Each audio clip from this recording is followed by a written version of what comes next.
स्मरेत् तेन विघ्नाः प्रणश्यन्ति सिद्ध्यन्ति च मनोरथाः।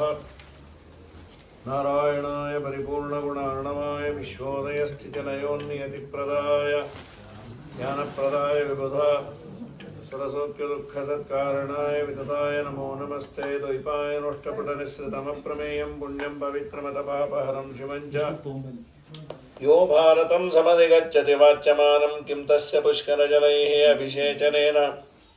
जयति पराशरसूनुः सत्यवती हृदयनन्दनो व्यासः। यस्यास्य कमलगलितं वाङ्मयममृतं जगत्पिबति योगोशतं। कनकशृङ्गमयं ददाति विप्राय वेदविदुषे बहुविश्रुताय पुण्यां च भारतकथां शृणुयाच्च तद्वते। तुल्यं फलं भवति तस्य तस्य चैव शतश्वमेधत्ते दत्तपुण्यं चतुस्सहस्रस्य शतक्रतोश्च भवेदनन्तं हरिवंशदानात् प्रकीर्तितं व्यासमहर्षिणा च। अभ्रमं भङ्गरहितं अजडं विमलं सदा आनन्दतीर्थमतुलं भजे तापत्रयापहं। पूज्याय राघवेन्द्राय सत्यधर्मरताय च भजतां कल्पवृक्षाय नमतां कामधेनवे। सत्याभिज्ञकराब्जोत्थान् पञ्चाशद्वर्षपूजकान् सत्यप्रमोदतीर्थार्यान् नौमिन्याय सुधारतान्। स्वस्त्यस्त्वजेष्ठताम् अखिलसन्मङ्गलानि भवन्तु। जन्मेजय उवाच कथं वै ಶ್ರಾದ್ದದೇವತ್ವಂ ಆದಿತ್ಯಸ್ಯ ವಿವಸ್ವತಃ. ಶ್ರಾದ್ದದೇವ ಅಂತ ಯಮಧರ್ಮರಾಜನಿಗೆ ಹೆಸರು ಬರಲಿಕ್ಕೆ ಏನು ಕಾರಣ, ಪಿತೃದೇವತೆಗಳು ಅಂದರೆ ಯಾರು, ಇದನ್ನು ಹೇಳಿ ಅಂತ ಪ್ರಶ್ನೆ ಮಾಡಿದಾಗ ಶ್ರಾದ್ದದ ಬಗ್ಗೆ ಬಹಳ ಅದ್ಭುತವಾಗಿ ವಿವರಣೆಯನ್ನು ಕೊಟ್ಟಿದ್ದಾರೆ.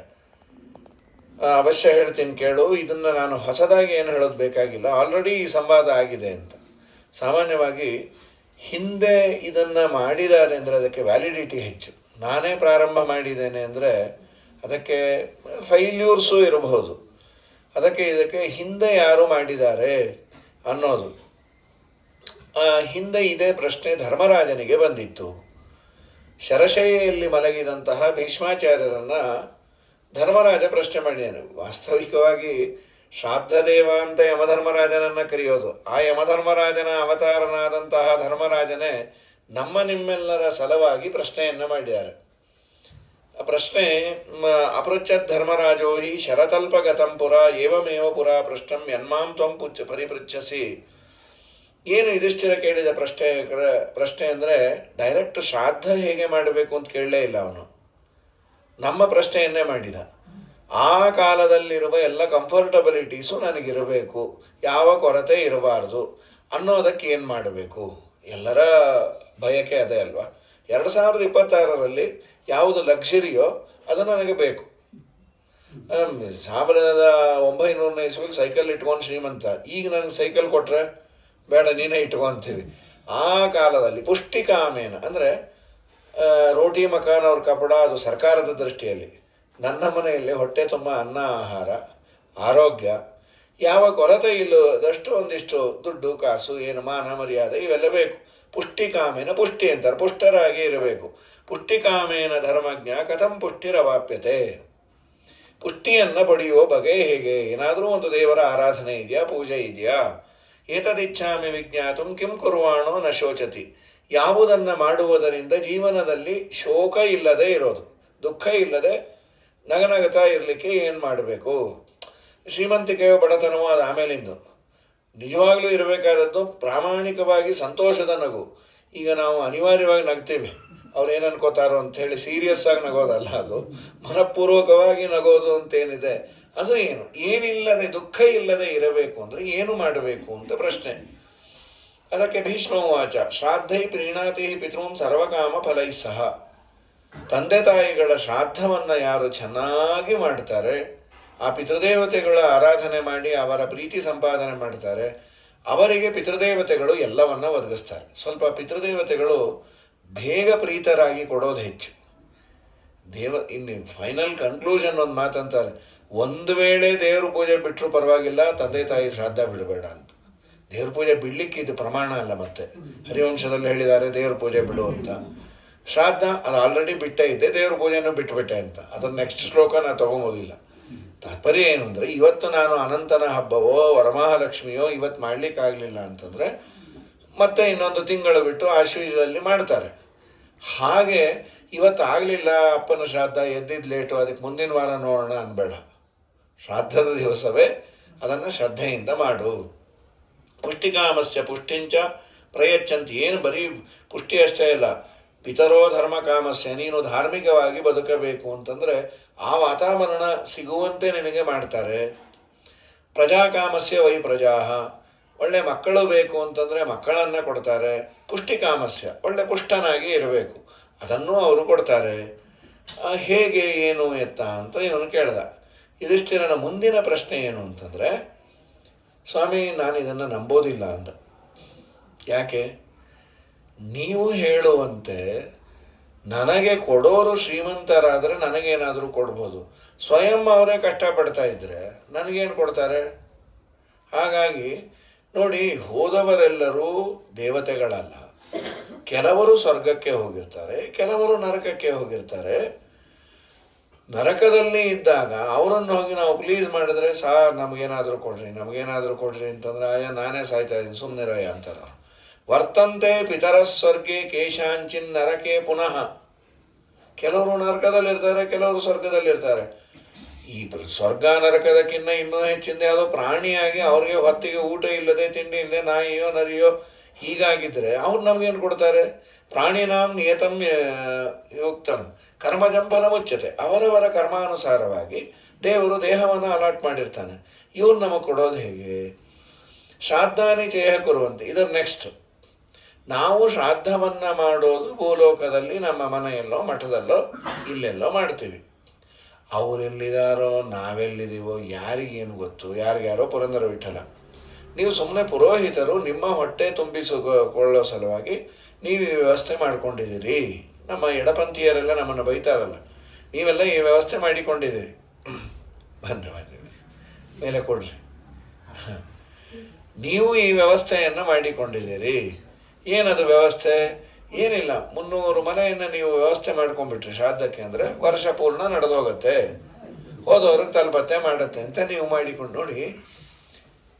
ಪ್ರಾಯ ಇವತ್ತಿನ ಪ್ರಶ್ನೆಯನ್ನು ಹರಿವಂಶದಲ್ಲಿ ವೇದವ್ಯಾಸ ದೇವರು ಅವತ್ತೇ ಮಾಡಿಕೊಂಡಿದ್ದಾರೆ. ಒಬ್ಬ ಆರ್ಗ್ಯುಮೆಂಟ್ ಮಾಡಿ ವಿತಂಡವಾದ ಮಾಡೋನು ಉತ್ತರ ಎಲ್ಲೂ ಕೊಡ್ಲಿಕ್ಕಾಗೋದಿಲ್ಲ.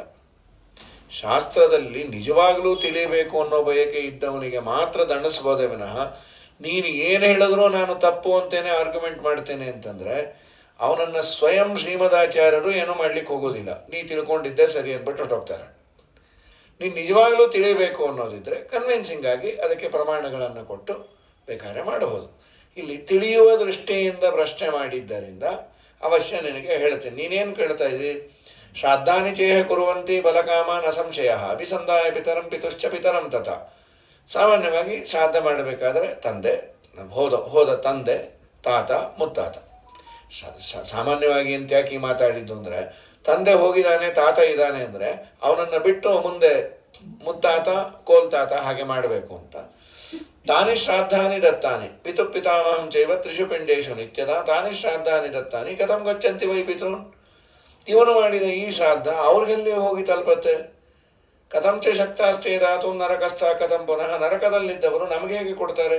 ಕೇಮಾತೆ ಪಿತರೋನ್ಯಸ್ಮ. ಹಾಗಾದರೆ ನೀವು ಹೇಳುವ ಪ್ರಕಾರ ನಾನು ಇನ್ನೊಂದು ಅಂದ್ಕೊಂಡೆ, ಧರ್ಮರಾಜನ ಎನ್ನೋದು ಪಿತೃದೇವತೆಗಳು ಅಂತ ಒಂದು ಬೇರೆ ಇರಬೇಕು.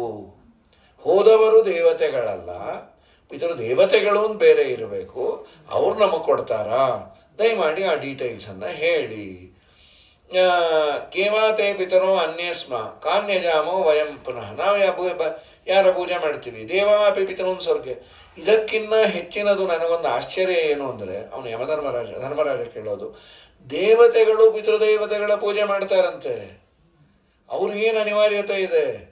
ನಮಗಾದರೆ ಸಮಸ್ಯೆ ಇದೆ, ಮುಪ್ಪಿದೆ, ಮರಣ ಇದೆ, ನಾನಾ ತರಹದ ಸಮಸ್ಯೆಗಳಿದೆ. ಅವರು ಅಮರ ನಿರ್ಜರ ದೇವ, ರೋಗ ಇಲ್ಲ, ರುಜಿನ ಇಲ್ಲ, ಸಮಸ್ಯೆಗಳಿಲ್ಲ. ಅವರು ಪಿತೃಗಳನ್ನು ಆರಾಧನೆ ಮಾಡ್ತಾರೆ ಅಂದರೆ ಯಾಕೆ, ಏನು ಅದನ್ನು ಹೇಳಿ.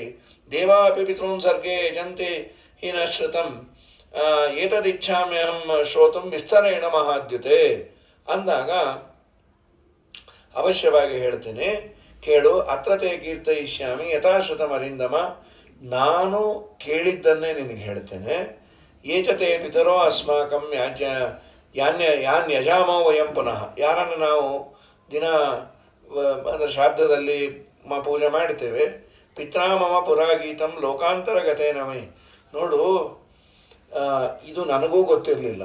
ಇದೊಂದು ಭಾರಿ ವಿಶೇಷ ಏನು ಗೊತ್ತಾ, ಶ್ರಾದ್ದ ನಾವು ಕೊಟ್ಟದ್ದು ಹೋದವರಿಗೆ ಮುಟ್ಟತ್ತೋ ಇಲ್ಲೋ ಅಂತ ಯಾರು ಹೇಳಬೇಕು? ಹೋದವರೇ ಹೇಳಿದ್ರೆ ಅದು ನಿಜವಾಗಲೂ ವ್ಯಾಲಿಡ್. ಇಲ್ಲಾಂದರೆ ಒಳ್ಳೆ ಊಟ ಆಯಿತು, ಆಚಾರ ಹರಿಸಿ ತುಂಬ ಚೆನ್ನಾಗಾಯಿತು, ನಿಮ್ಮ ಪಿತೃಗಳೆಲ್ಲ ಸಂತೋಷಪಟ್ಟರು, ಎಲ್ಲರೂ ಹೌದು ಅನ್ಬೇಕಾಗತ್ತೆ. ಆಮೇಲೆ ಸ್ವಲ್ಪ ಒಳಗೆ ಅನ್ಸತ್ತೆ, ಏನೋ ಈ ಆಚಾರ ಅಂದ್ರೆ ಏನು ತಲುಪ್ತೋ ಏನೋ. ಇದು ಮನುಷ್ಯನ ಸ್ವಭಾವ. ಆದರೆ ಹೋದವನೇ ಇಲ್ಲಪ್ಪ ನೀನು ಮಾಡಿದ್ದು ನನಗೆ ಮುಟ್ಟಿದೆ ಅಂದರೆ definitely I can continue it. ಇದಾದದ್ದೇ ಹೋದವನು ಹೇಳಿದ್ದು.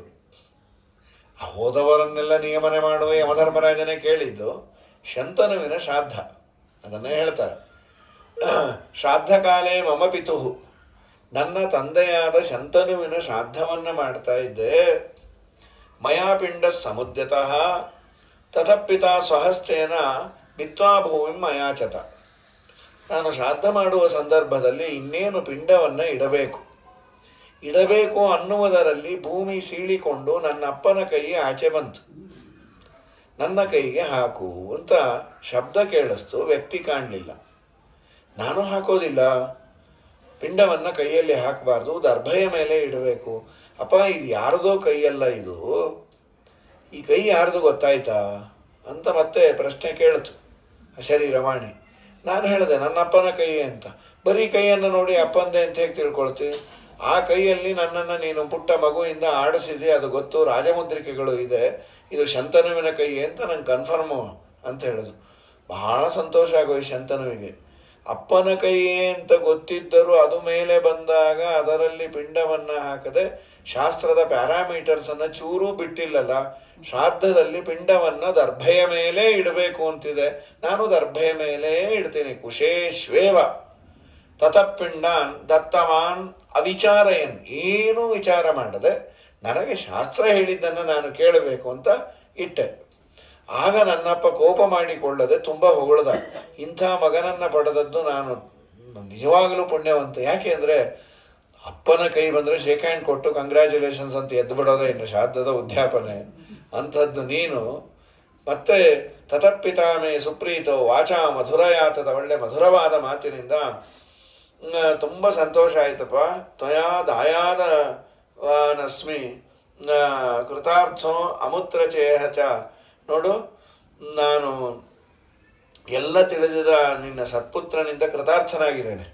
ಅಂದರೆ ಶಾಸ್ತ್ರವನ್ನು ಚೆನ್ನಾಗಿ ತಿಳಿದು ಅದರಂತೆ ನಡೆಯುವ ಮಗ ಹುಟ್ಟಿದರೆ ಐಹಿಕವಾಗೂ ನಾನು ಉದ್ಧಾರ ಆಗ್ತೇನೆ, ಪಾರತ್ರಿಕವಾಗೂ ಉದ್ಧಾರ ಆಗಿದ್ದೇನೆ. ತ್ರಾತಾಯ ಏವ ನರಕಾತ್ ಸಹಿ ಪುತ್ರ ನಾಮ ಮುಖ್ಯಾವನಂ ನ ಸುಲಭಂ ಪುರುಷಾದ ಅಪೂರ್ಣಾತ್. ಇನ್ನು ಭೀಷ್ಮಾಚಾರ್ಯನಂಥ ಮಗನ ಪಡಿಬೇಕಾದರೆ ದೊಡ್ಡ ಭಾಗ್ಯವೇ. 525 ವರ್ಷ ಅಧ್ಯಯನ ಮಾಡಿದ ಪುಣ್ಯಾತ್ಮರು, ಎಲ್ಲೋ ಫಾರಿನ್ ರಿಟರ್ನು, ಕೇಂಬ್ರಿಡ್ಜೋ ಹಾರ್ವರ್ಡೋ ಅಲ್ಲಿಂದ ಬಂದಿದ್ದಾರೆ ಅಂದರೆ ಅದಕ್ಕೆ ಆದ ಒಂದು ವ್ಯಾಲ್ಯೂ ಇದೆ. ಇವರೇನು ಪರಲೋಕ ರಿಟರ್ನ್, ಇವರು ಬೃಹಸ್ಪತ್ಯಾಚಾರ್ಯರಲ್ಲಿ ಅಧ್ಯಯನ ಸ್ವರ್ಗದಲ್ಲಿ ಮಾಡಿದವರು, ಗಂಗೆಯ ಮಗ ಪರಶುರಾಮ ದೇವರಲ್ಲಿ ಅಧ್ಯಯನ ಮಾಡಿದವರು. ಏನು ಅವತ್ತಿನ ಕಾಲದಲ್ಲಿ ಧರ್ಮಶಾಸ್ತ್ರದ ಒಂದು ದೊಡ್ಡ ಪಿಲ್ಲರ್ ಅಂತಂದರೆ ಭೀಷ್ಮಾಚಾರ್ಯರು. ಪರಾಕ್ರಮದಲ್ಲಿ ಅದ್ಭುತವಾದ ಪರಾಕ್ರಮ. ತಂದೆಯ ಪ್ರೀತಿಗಾಗಿ ತಮ್ಮ ಇಡೀ ಜೀವನವನ್ನು ಬ್ರಹ್ಮಚರ್ಯಕ್ಕಾಗಿ ಮೀಸಲಿಟ್ಟ ಮಹಾನುಭಾವರು ಏನು ಭೀಷ್ಮಾಚಾರ್ಯರು. ಅನುಶಾಸನ ಪರ್ವ, ಶಾಂತಿ ಪರ್ವದಂತಹ ಅದ್ಭುತವಾದ ಮಾತನ್ನು ಸಾಯುವ ಕಾಲದಲ್ಲಿ ದೇವರು, ನಾರಾಯಣ ಕೃಷ್ಣ ಅಂದರೆ ಪುಣ್ಯ ಅಂದರೆ ಅನುಶಾಸನ ಪರ್ವ ಶಾಂತಿ ಪರ್ವದ ಅದ್ಭುತವಾದ ಮಾತನ್ನು ಆ ಪುಣ್ಯಾತ್ಮರಂದರು, ನಾನೇನು ಮಾತಾಡ್ತೇನೆ, ದೇಹದ ತುಂಬ ಚಿಚ್ಚಿಕೊಂಡು ಕೃಷ್ಣ ಅಂದ, ನಿಮ್ಮಲ್ಲಿರುವ ವಿದ್ಯೆ ವ್ಯಕ್ತಿ ಜೊತೆ ಸಾಯಬಾರ್ದು, ನೀವು ಬಾಯಲ್ಲಾಡಿಸ್ರಿ, ಹಿನ್ನೆಲೆ ಗಾಯಕ ನಾನಾಗ್ತೀನಿ. ಕೃಷ್ಣ ಕೀರ್ತಿ ನಂಗೆ ಬರುತ್ತಲ್ಲ, ನಿಮ್ಮ ಕೀರ್ತಿ ಕೊಡೋ ಸಲುವಾಗಿ ನಾನು ಹಾಗೆ ಮಾಡ್ತಾ ಇದ್ದೀನಿ. ಒಂದು ರೂಪದಿಂದ ಎದುರಿಗೆ, ಮತ್ತು ಆಡಿಯನ್ ಯಾರು? ಸ್ವಯಂ ದೇವರು. ಅವ್ರಿಗೆ ಅದೇ ಸಂಕೋಚ, ನಿನ್ನ ಮುಂದೆ ಅದೆಲ್ಲ ಹೇಳೋದಾ? ನನ್ನ ಮುಂದೆ ನಾನೇ ಹೇಳ್ಕೊಳ್ತೀನಿ, ನೀ ಬಾಯಿ ಅಲ್ಲಾಡಿಸು ಅಂತ ಹೇಳಿ. ಅಂಥ ಅದ್ಭುತವಾದ. ಆಮೇಲೆ ಅಪ್ಪ ಪುಣ್ಯಾತ್ಮರು ಕೇಳಿದ್ರು, ನನಗೆ ಮದುವೆ ಇಲ್ಲ, ಮಕ್ಕಳಿಲ್ಲ, ನನ್ನ ಶ್ರಾದ್ದಾದಿಗಳು ನಾ ಮಾಡಿಸ್ತೀನಿ ಅಂದ ದೇವರು. ಯಾವಾಗ? 1 ವರ್ಷ. ಮುಂದಿನ ಯುಗದಲ್ಲೂ ಶಿಷ್ಟರೆಲ್ಲರೂ ನಿನಗೆ ತರ್ಪಣ ಕೊಡುವಂತೆ ನಾನು ಮಾಡ್ತೇನೆ. ಗಂಗಾ ಪುತ್ರಾಯ ಭೀಷ್ಮಾಯ ಆಜನ್ಮ ಬ್ರಹ್ಮಚಾರಿಣೆ.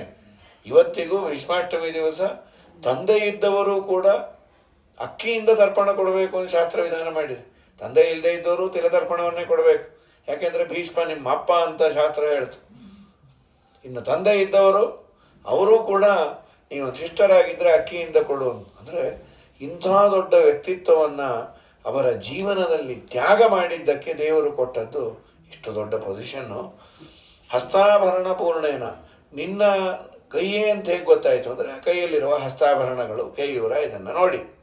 ತತಪ್ಪಿತಾಮೇ ಸುಪ್ರೀತೋ, ಪ್ರೀತನಾಗಿ ಹೇಳಿದ್ರು, ನಿನಗೆ ನಾನು ಇನ್ನೊಮ್ಮೆ ಅನುಮೋದನೆ ಮಾಡ್ತೇನೆ. ಏನದು?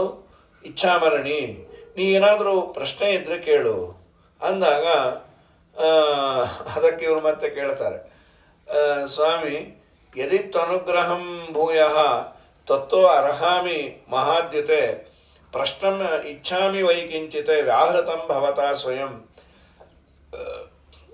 ಏನು ಕೇಳು? ಅಪರುಚ್ಯಂ ತಮಹಂ ತಾತ ತತ್ರ ಅಂತರ್ಹಿತಮೇವತು ಗತಂ ಸುಕೃತಿನಾಂ ಲೋಕಂ ಜಾತ ಕೌತೂಹಲಸ್ತದ ಶ್ರೂಯಂತೆ ಪಿತರೋ ದೇವಾಹ ದೇವಾನಾಮಪಿ ದೇವತಾ. ಪಿತೃಗಳು ಅಂತ ಒಬ್ಬರಿದ್ದಾರೆ, ಅವರು ದೇವತೆಗಳಿಗೂ ದೇವತೆಗಳು ಅಂತ ಕರೆಸಿಕೊಳ್ತಾರೆ. ದೇವಾಶ್ಚ ಪಿತರೋ ಅನ್ಯವ, ಈ ಪಿತೃದೇವತೆಗಳು ಅಥವಾ ದೇವತೆಗಳು ಇಬ್ಬರೂ ಒಬ್ಬರೇನೋ, ಮತ್ತು ಹೋದವರು ಪಿತೃಗಳು ಬೇರೆ, ಪಿತೃದೇವತೆಗಳು ಬೇರೆ ಅಂತ ಏನಾದರೂ ಉಂಟಾ? ನಾವು ಇಲ್ಲಿ ಶ್ರಾದ್ದ ಮಾಡ್ತೀವಲ್ಲ, ಆಗ ಬರುವವರು ಯಾರು? ಸ್ವಲ್ಪ ಸರಿಯಾಗಿ ನನಗೆ ಹೇಳ್ತೀರಾ ಅಂದಾಗ, ಕಥಂಚ ದತ್ತಮಸ್ಮಾಭಿಹಿ, ಎಲ್ಲಕ್ಕಿನ್ನ ನಾವು ಕೊಟ್ಟ ಇಲ್ಲಿ ಶ್ರಾದ್ದದಲ್ಲಿ ಹೇಳಿದ ಪ್ರಕ್ರಿಯೆಗಳಿಂದ ಹೋದವರು ಪ್ರೀತರಾಗೋದು ಹೇಗೆ, ಅವರಿಗೆ ಮೊದಲು ಮುಟ್ಟೋದು ಹೇಗೆ, ಇದೆಲ್ಲ ಮುಟ್ಟುವ ಬಗೆ ಹೇಗೆ. ಕಥಂಚ ದತ್ತಮಸ್ಮಾಭಿಹಿ ಶ್ರಾದ್ದಂ ಪ್ರೀಣಾತ್ಯತೋ ಪಿತೃನ್ನೇ ಲೋಕಾಂತರ ಗತಾಂಸ್ತಾಮ ತಾತ ಕಿಮು ಶ್ರಾದ್ದಸ್ಯ ವೈಫಲಂ. ಯಾವುದೋ ಲೋಕದಲ್ಲಿರ್ತಾರೆ, ಅವರಿಗೆಲ್ಲ ಇದು ಮುಟ್ಟತ್ತೆ ಅನ್ನೋದು ಹೇಗೆ, ಇದರಿಂದ ಫಲ ಏನು? ಕಾನ್ಯಜಂತೆ ಸ್ಮ ಲೋಕಾವೈ ಸದೇವ ನರ ದಾನವಾಹ. ದೇವತೆಗಳು, ನರರು, ದಾನವರು, ಯಕ್ಷರು, ಗಂಧರ್ವರು, ಕಿನ್ನರರು ಎಲ್ಲರೂ ಮಾಡ್ತಾರೆ. ಅತ್ರತೆ ಸಂಶಯ ತೀವ್ರ, ನನಗೆ ತುಂಬ ಸಂಶಯ ಇದೆ, ದಯಮಾಡಿ ಹೇಳಿ ಅಂತ ಕೇಳಿದಾಗ ಶಂತನುರುವಾಚ, ಸಂಕ್ಷೇಪವಾಗಿ ಹೇಳ್ತೀನಿ, ವಿಸ್ತಾರವಾಗಿ ನಿನಗೆ ಬೇಕು ಅಂದರೆ ನಿಮ್ಮ ಮನೆಗೆ ಊಟಕ್ಕೆ ಬಂದಿಯಾರಲ್ಲ ಆಚಾರು, ಅವ್ರನ್ನ ಕೇಳು ಅಂದ. ಅವತ್ತು ಊಟಕ್ಕೆ ಬಂದ ಆಚಾರ್ಯ ಯಾರು ಅಂದರೆ ಮಾರ್ಕಾಂಡೇಯ ಆಚಾರು. ಮಾರ್ಕಾಂಡೇಯ ಮಹಾಮುನಿಗಳು ಇವನ ಮನೆಗೆ ಊಟಕ್ಕೆ ಬಂದಿದ್ದು. ಪಿತರಶ್ಚ ಯಥೋದ್ಧೂತಾ ಶೃಣು ಸರ್ವಂ, ಹೇಳ್ತೀನಿ ಕೇಳು. ಆದಿದೇವ ಸುತಾಸ್ತಾತ ಪಿತರೋ ದಿವಿದೇವತಾ, ಬ್ರಹ್ಮದೇವರ ಮಕ್ಕಳು ಪಿತೃದೇವತೆಗಳು ಅಂತ ಒಂದು ವರ್ಗ ಇದೆ. ಹೋದವರೆಲ್ಲ ಪಿತೃದೇವತೆಗಳಲ್ಲ. ಪಿತೃದೇವತೆಗಳು ಅನ್ನೋರು ಬ್ರಹ್ಮದೇವರ ಮಕ್ಕಳು. ತಾನ್ಯಜಂತಿ ಸ್ವಲೋಕಾವೈ ಸದೇ, ಅವರನ್ನೇ ಎಲ್ಲ ದೇವತೆಗಳು ಪೂಜೆ ಮಾಡೋದು. ನೀ ಕೇಳಿದೆ ಅಲ್ವಾ, ದೇವತೆಗಳು ಯಾಕೆ ಪೂಜೆ ಮಾಡ್ತಾರೆ, ಅವ್ರಿಗೆ ಯಾಕೆ ಈ ಸಮಸ್ಯೆ ಬಂತು ಅಂತ. ಅದಕ್ಕೆ ಹೇಳ್ತಾರೆ, ತಾನ್ಯಜಸ್ವ ಮಹಾಭಾಗಾನ್ ಶ್ರಾದ್ಧಿ ಶ್ರಾದ್ದೈಹಿ. ಉತ್ತರವನ್ನು ಹೇಳ್ತಾ, ಅಹಂ ಪಿತೃಪ್ರಸಾದೇನ ದೀರ್ಘಮಾಯುರವಾಪ್ತವಾನ್ ಪಿತೃಭಕ್ತೈವ ಲಬ್ಧಂ ಪ್ರಾಕ್ ಲೋಕೆ ಪರಮಕಂ ಯತಃ ಸೋಹಂ ಯುಗಸ್ಯ ಪರ್ಯಂತೆ. ಇವರು ಹೇಳಿದ್ರು, ನಾನು ಪಿತೃದೇವತೆಗಳು, ನನ್ನ ಅಪ್ಪನಿಂದ ನಾನು ಆಯುಷ್ಯವನ್ನು ಇಚ್ಛಾಮರಣವನ್ನೆಲ್ಲ ಪಡೆದೇನೆ. ಮತ್ತು ಅವರು ಹೋಗಿಬಿಟ್ರು, ಇಷ್ಟೇ ಹೇಳಿ ಹೋದ.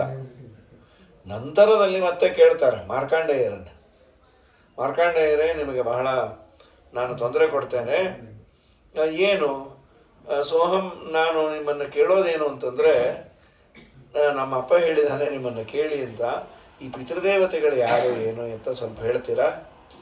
ಆಯ್ತಪ್ಪ, ಇದು ನನಗೂ ಗೊತ್ತಿರಲಿಲ್ಲ, ನಾನೊಬ್ಬರು ಬಾಯಿಂದ ಕೇಳಿದೆ, ಅದನ್ನು ನಿಂಗೆ ಹೇಳ್ತೀನಿ. ಯಾರವರು? ನಾನು ಒಮ್ಮೆ ಹೀಗೆ ಧ್ಯಾನ ಇದನ್ನೆಲ್ಲ ಮಾಡ್ತಾ ಇದ್ದೆ, ಆಕಾಶದಲ್ಲಿ ನೋಡಿದಾಗ ಒಂದು ಬ್ರೈಟ್ ಆದ ಆಬ್ಜೆಕ್ಟ್ ಕಾಣಿಸ್ತು. ಯಾವುದೋ ದೇವತೆಗಳು ಅಂತ ಕೈ ಮುಗಿದೆ. ಒಂದು ವಿಮಾನ ಕೆಳಗೆ ಲ್ಯಾಂಡ್ ಆಯಿತು. ವಿಮಾನ ಇಳದ ಮೇಲೆ ಅಲ್ಲಿ ಒಳ್ಳೆ ತೇಜಪುಂಜರಾದ ಯತಿಪುಂಗವರಿದ್ದರು. ತಸ್ಮಿನ್ ವಿಮಾನ ಪರ್ಯಂಕೆ ಜ್ವಲಿತಾದಿತ್ಯ ತೇಜಸಂ ಅಪಶ್ಯಂ ಚೈವ ತತ್ರಾಹಂ ಶಯಾನಂ ದೀಪ್ತ ತೇಜಸಂ ಅಂಗುಷ್ಠಮಾತ್ರಂ ಪುರುಷಂ ಅಗ್ನಾವಗ್ನಿಮಿವಾಹಿತಂ ಮೇ ಸೋಹಂ ತಸ್ಮೈ ನಮಸ್ಕೃತ್ವ ಪ್ರಣಮ್ಯ ಶಿರಸಾ ವಿಭುಂ ಸನ್ನಿವಿಷ್ಟಂ ವಿಮಾನಸ್ಥಂ ಪಾದ ಅರ್ಘ್ಯ. ಅವ್ರಿಗೆಲ್ಲ ಕೊಟ್ಟು ನಾನು ಕೇಳಿದೆ, ತಾವ್ಯಾರು ಏನು ಎತ್ತ ತಮ್ಮನ್ನು ನೋಡಿದ್ರೆ ತುಂಬ ಸಂತೋಷ ಆಗ್ತಾ ಇದೆ. ಆಗ ಸನತ್ ಕುಮಾರರು, ಸನಕ ಅವರು ಬ್ರಹ್ಮದೇವರ ಮಾನಸ ಪುತ್ರರು, ಅವ್ರು ಹೇಳಿದ್ರು, ವಿದ್ಧಿಮಾಂ ಬ್ರಹ್ಮಣ ಪುತ್ರಂ ಮಾನಸಂ, ನಾವು ಬ್ರಹ್ಮ ಮಾನಸ ಪುತ್ರರು, ತಪೋವೀರ್ಯಾತ್ ಸಮುತ್ಪನ್ನಂ ನಾರಾಯಣ ಗುಣಾತ್ಮಕಂ, ಬ್ರಹ್ಮದೇವರ ತಪಸ್ಸಿನಿಂದ ಅವರ ವೀರ್ಯದಿಂದ ನಾವು ಜನಿಸಿದವರು. ಸನತ್ ಕುಮಾರ ಅಂತ ನೀ ಕೇಳಿದೆಯಲ್ಲ ವೇದಗಳಲ್ಲಿ, ಅವರೇ ನಾನಪ್ಪ. ಏತೊನ್ನೇ ಬ್ರಹ್ಮಣ ಪುತ್ರ ಯವೀಯಾಂಸ್ತಸ್ತು ವೇಮನಃ, ಇವರೆಲ್ಲರೂ ನನ್ನ ಸಹೋದರರು.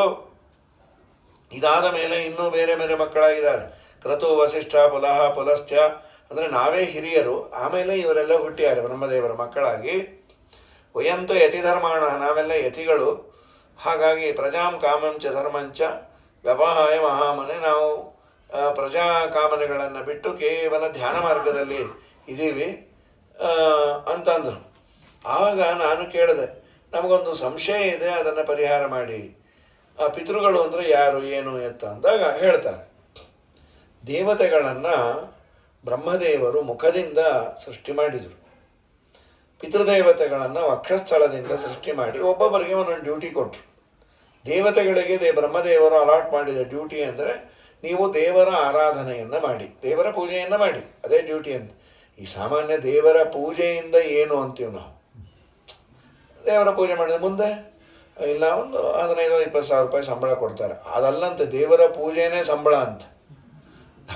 ಇವೆಲ್ಲ ಹೂವಾತೀತ, ಸಂಬಳಕ್ಕಿಟ್ಟು ಕೊಳ್ಳೆಯೋ ನಮ್ಮಪ್ಪ ಅಂತ ಪುರಂದಾಸರಂತಾರಲ್ಲ, ಏನು ನೀನು ಪೂಜೆ ಮಾಡೋದೇ ನಂಗೆ ಸಂಬಳ ಅಂದರೆ, ನೀನು ಗಟ್ಟಿಮುಟ್ಟಿಯಾಗಿ ನನ್ನನ್ನು ನೋಡಿ, ನೀನು ನಿನ್ನ ಪೂಜೆಯನ್ನು ನೆಮ್ಮದಿಯಿಂದ ಮಾಡುವ ಭಾಗ್ಯ ಕೊಡೋದ್ರೆ ಮಿಕ್ಕಿದ್ದೆಲ್ಲ ನಾವು ಕೊಡಲೇಬೇಕು.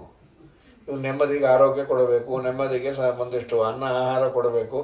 ನಾಳೆ ದಿನ ಪೂಜೆ ಮಾಡಲಿಕ್ಕೆ ಆಸಾಮಿ ಇರಬೇಕು ಅಂದರೆ ದೇವ್ರು ನೋಡ್ಕೊಳ್ಳೇಬೇಕಲ್ಲ. ಹಾಗಾಗಿ ನಿನ್ನ ಪೂಜೆಗೆ ನನ್ನ ಇಟ್ಕೊಂಬೋದೇ ಸಂಬಳ, ಇನ್ನೇನು ಬೇಡ ಅಂತ. ಸರಿ, ಈ ದೇವತೆಗಳು ಏನು ಮಾಡಿದರು, ದೇವರ ಪೂಜೆಯನ್ನು ಬಿಟ್ಟು ಸ್ವಾರ್ಥ ತಮ್ಮ ಪೂಜೆಯನ್ನು ಮಾಡ್ಕೊಂಬಿಟ್ರು. ಅದೇ ಅಂತಿರ್ತೀನಿ, ಪೀಠ ಪೂಜೆ ಬಿಟ್ಟು ಪೇಟ ಪೂಜೆ ಶುರು ಮಾಡಿಬಿಟ್ರು ಅಂತ. ಅದಕ್ಕೆ ಬ್ರಹ್ಮದೇವರು ಶಾಪ ಕೊಟ್ಟರು, ನಿಮ್ಮ ಜ್ಞಾನ ಎಲ್ಲ ನಾಶ ಆಗಲಿ. ಈ ಜ್ಞಾನದ ಲಾಸು ತುಂಬ ದೊಡ್ಡ ಲಾಸ್. ಅದು ಪುಣ್ಯಕ್ಕೆ ನಮಗದು ಗೊತ್ತಿಲ್ಲ, ಪರವಾಗಿಲ್ಲ, ಯಾಕೆಂದರೆ ಇದ್ರಾಗ ಲಾಸ್ ಆಗಬೇಕು. ಇಲ್ಲದೆ ಇರೋದ್ರಿಂದ ಐವಾರಕ್ಕೆ ವಿದ್ಯೆ ಮೂಲೆದು ಗರ್ವ ಮೂಲೆದು ಅಂತ, ಬಂದಿದ್ದು ಗೊತ್ತಿಲ್ಲ, ಹೋಗಿದ್ದು ಗೊತ್ತಿಲ್ಲ, ಸೊ ಪ್ರಾಬ್ಲಮ್ ಇಲ್ಲ. ಇಲ್ಲ ಅಂದರೆ ತುಂಬ ದೊಡ್ಡ ಲಾಸ್. ಅವರೆಲ್ಲ ಮತ್ತೆ ಪ್ರಾರ್ಥನೆ ಮಾಡಿದರು, ದಯಮಾಡಿ ಆ ಶಾಪವನ್ನು ಹಿಂದೆ ತೆಕ್ಕೊಳ್ಳಿ. ಆಗೋದಿಲ್ಲ ತೆಕ್ಕೊಳ್ಳಿಕ್ಕೆ, ಒಂದು ಕೆಲಸ ಮಾಡಿ, ನೀವು ಹೋಗಿ ನಿಮ್ಮ ಮಕ್ಕಳನ್ನು, ಅದರ ಪಿತೃದೇವತೆಗಳು ವಾಸ್ತವಿಕವಾಗಿ ಬ್ರಹ್ಮದೇವರಿಂದ ಹುಟ್ಟಿದ್ರು, ಪುನಃ ದೇವತೆಗಳಿಂದಲೂ ಹುಟ್ಟ್ಯಾರೆ. ಹಾಗಾಗಿ ದೇವತೆಗಳಿಗೆ ಅವರು ಮಕ್ಕಳೂ ಹೌದು. ನೀವು ನಿಮ್ಮ ಮಕ್ಕಳನ್ನು ಹೋಗಿ ಕೇಳಿ, ಅವರು ನಿಮಗೆ ಜ್ಞಾನದಾನ ಮಾಡ್ತಾರೆ. ಅವ್ರ ಡ್ಯೂಟಿ ನಾವೇನು ಕೊಟ್ಟಿದ್ದೀವಿ ಅವ್ರು ಮಾಡ್ತಾ ಇದ್ದಾರೆ. ಸರಿ ಆಯಿತು, ನಾವು ಹೋಗಿ ಬರ್ತೇವೆ ಅಂಥೇಳಿ, ಪ್ರಾಯಶ್ಚಿತ್ತಂ ಚರದ್ವಂ ವೈ ವ್ಯಭಿಚಾರೋ ಹಿ ವಕ್ರತಃ ಪುತ್ರಾಂಶ ಪೃಚ್ಛದ್ವಂ ತಥೋ ಜ್ಞಾನಂ ಅವಾಪ್ಯತ, ನಿಮ್ಮ ಮಕ್ಕಳಿಂದ ನೀವು ಜ್ಞಾನವನ್ನು ಪಡೆಯಿರಿ ಅಂತಂದು. ಆಗಲಿ ಅಂತ ಅವರೆಲ್ಲ ಬಂದು ನಮಗೆ ಜ್ಞಾನವನ್ನು ಕೊಡಿ. ಅಪ್ಪ ಮಗನಿಂದ ಜ್ಞಾನ ಸಂಪಾದನೆ ಮಾಡ್ಬೋದು, ನಮಸ್ಕಾರಾದಿಗಳಿಲ್ಲ. ಆದರೆ ಮಗ ಒಳ್ಳೆ ವಿದ್ವಾಂಸನಾಗಿದ್ದು, ಅಪ್ಪ ಏನೋ ಅನಿವಾರ್ಯ ಸಂಸಾರದ ಭಾರದಿಂದ ಅವನು ಓದದೇ ಇದ್ದರೆ ಮಗನಲ್ಲಿ ಕೇಳಬಹುದು, ಶಾಸ್ತ್ರದ ಪಾಠವನ್ನು ಅವಶ್ಯವಾಗಿ ಕೇಳ್ಬೋದು, ಏನು ತಪ್ಪಿಲ್ಲ. ಇವರೆಲ್ಲ ಬಂದು ಕೇಳಿದ್ರು. ಕೇಳಿ ಆದಮೇಲೆ ಈ ಪಿತೃದೇವತೆಗಳೇನು ಮಾಡಿದ್ರು, ಹೋಗ್ಬರೋ ಕಾಲಕ್ಕೆ ನಾಳೆ ಇದನ್ನೆಲ್ಲ ಸರಿಯಾಗಿ ಒಪ್ಪಿಸ್ಬೇಕು ಮಕ್ಕಳ್ರ, ಸುಮ್ಮನೆ ಕೇಳ್ಕೊಂಡು ಹೋಗೋದಲ್ಲ ಅಂದ್ಬಿಟ್ಟು. ಆಗ ಇವರು ಬ್ರಹ್ಮದೇವರ ಹತ್ರ ಕಂಪ್ಲೇಂಟ್ ಮಾಡಿದರು. ಅವ್ರ ಮರ್ಜಿ ಇದೆ ಅಂತ, ಎಷ್ಟು ದುರಹಂಕಾರ ಅವ್ರಿಗೆ. ತಂದೆಯನ್ನೇ ಹೋಗಿ ಮಕ್ಕಳ್ರ ಅಂತ ಸಂಬೋಧನೆ ಮಾಡಿದ್ದಾರೆ, ನಾವು ಅವ್ರ ಹತ್ರ ಪಾಠಕ್ಕೆ ಹೋಗಲ್ಲ. ಬ್ರಹ್ಮದೇವರಂದ್ರೆ ಅವ್ರು ಸರಿಯಾಗೇ ಇದೆ ಅಂದಿಯಾರಲ್ಲ, ನೀವು ಸುಮ್ಮನಿರ್ರಿ, ಯಾವಾಗಲೂ ಅವ್ರ ಪರವಾಗೇ ಇರಬೇಡ್ರಿ ಅಂದರು. ಅಲ್ಲೋ ಅವ್ರು ಅಂದದ್ದು ಸರಿನೋ, ಹೇಗೆ ನಾವು ಅವರಂದರು, ನಾವು ಅವರಿಗೆ ತಂದೆ ಆಗ್ತೀವಿ ವಿನಃ ಅವರು ನಮಗೆ ತಂದೆ ಆಗೋದು ಹೇಗೆ? ಇಲ್ಲ, ಅವ್ರು ನಿಮ್ಮ ತಂದೆನೇ ಅಂದರು. ಹೇಗೆ ಅಂದರು, ಯೂಯಂ ಶರೀರ ಕರ್ತಾರಃ, ನೀವು ಶರೀರ ಕೊಟ್ಟದ್ದಕ್ಕೆ ಅವರಿಗೆ ತಂದೆ, ಅವರು ನಿಮಗೆ ಹೇಗೆ ತಂದೆ ಅಂದರೆ ತೇಪಿ ಜ್ಞಾನ ಪ್ರದಾತಾರ, ಯೂಯಂ ಶರೀರ ಕರ್ತಾರಃ ತೇಷಾಂ ದೇವಾ ಭವಿಷ್ಯತ ತೇ ತು ಜ್ಞಾನ ಪ್ರದಾತಾರ ಪಿತರವೋ ನ ಸಂಶಯ. ಅವರು ನಿಮಗೆ ಜ್ಞಾನವೆಂಬ ಧನವನ್ನು ಕೊಟ್ಟರಲ್ಲ, ಜ್ಞಾನ ಕೊಟ್ಟ ಗುರು ತಂದೆಗಿನ್ನ ಒಂದು ಕಡ್ಡಿ ಹೆಚ್ಚೇ. ಓ, ಆಗ ಜ್ಞಾನೋದಯ ಆಯಿತು.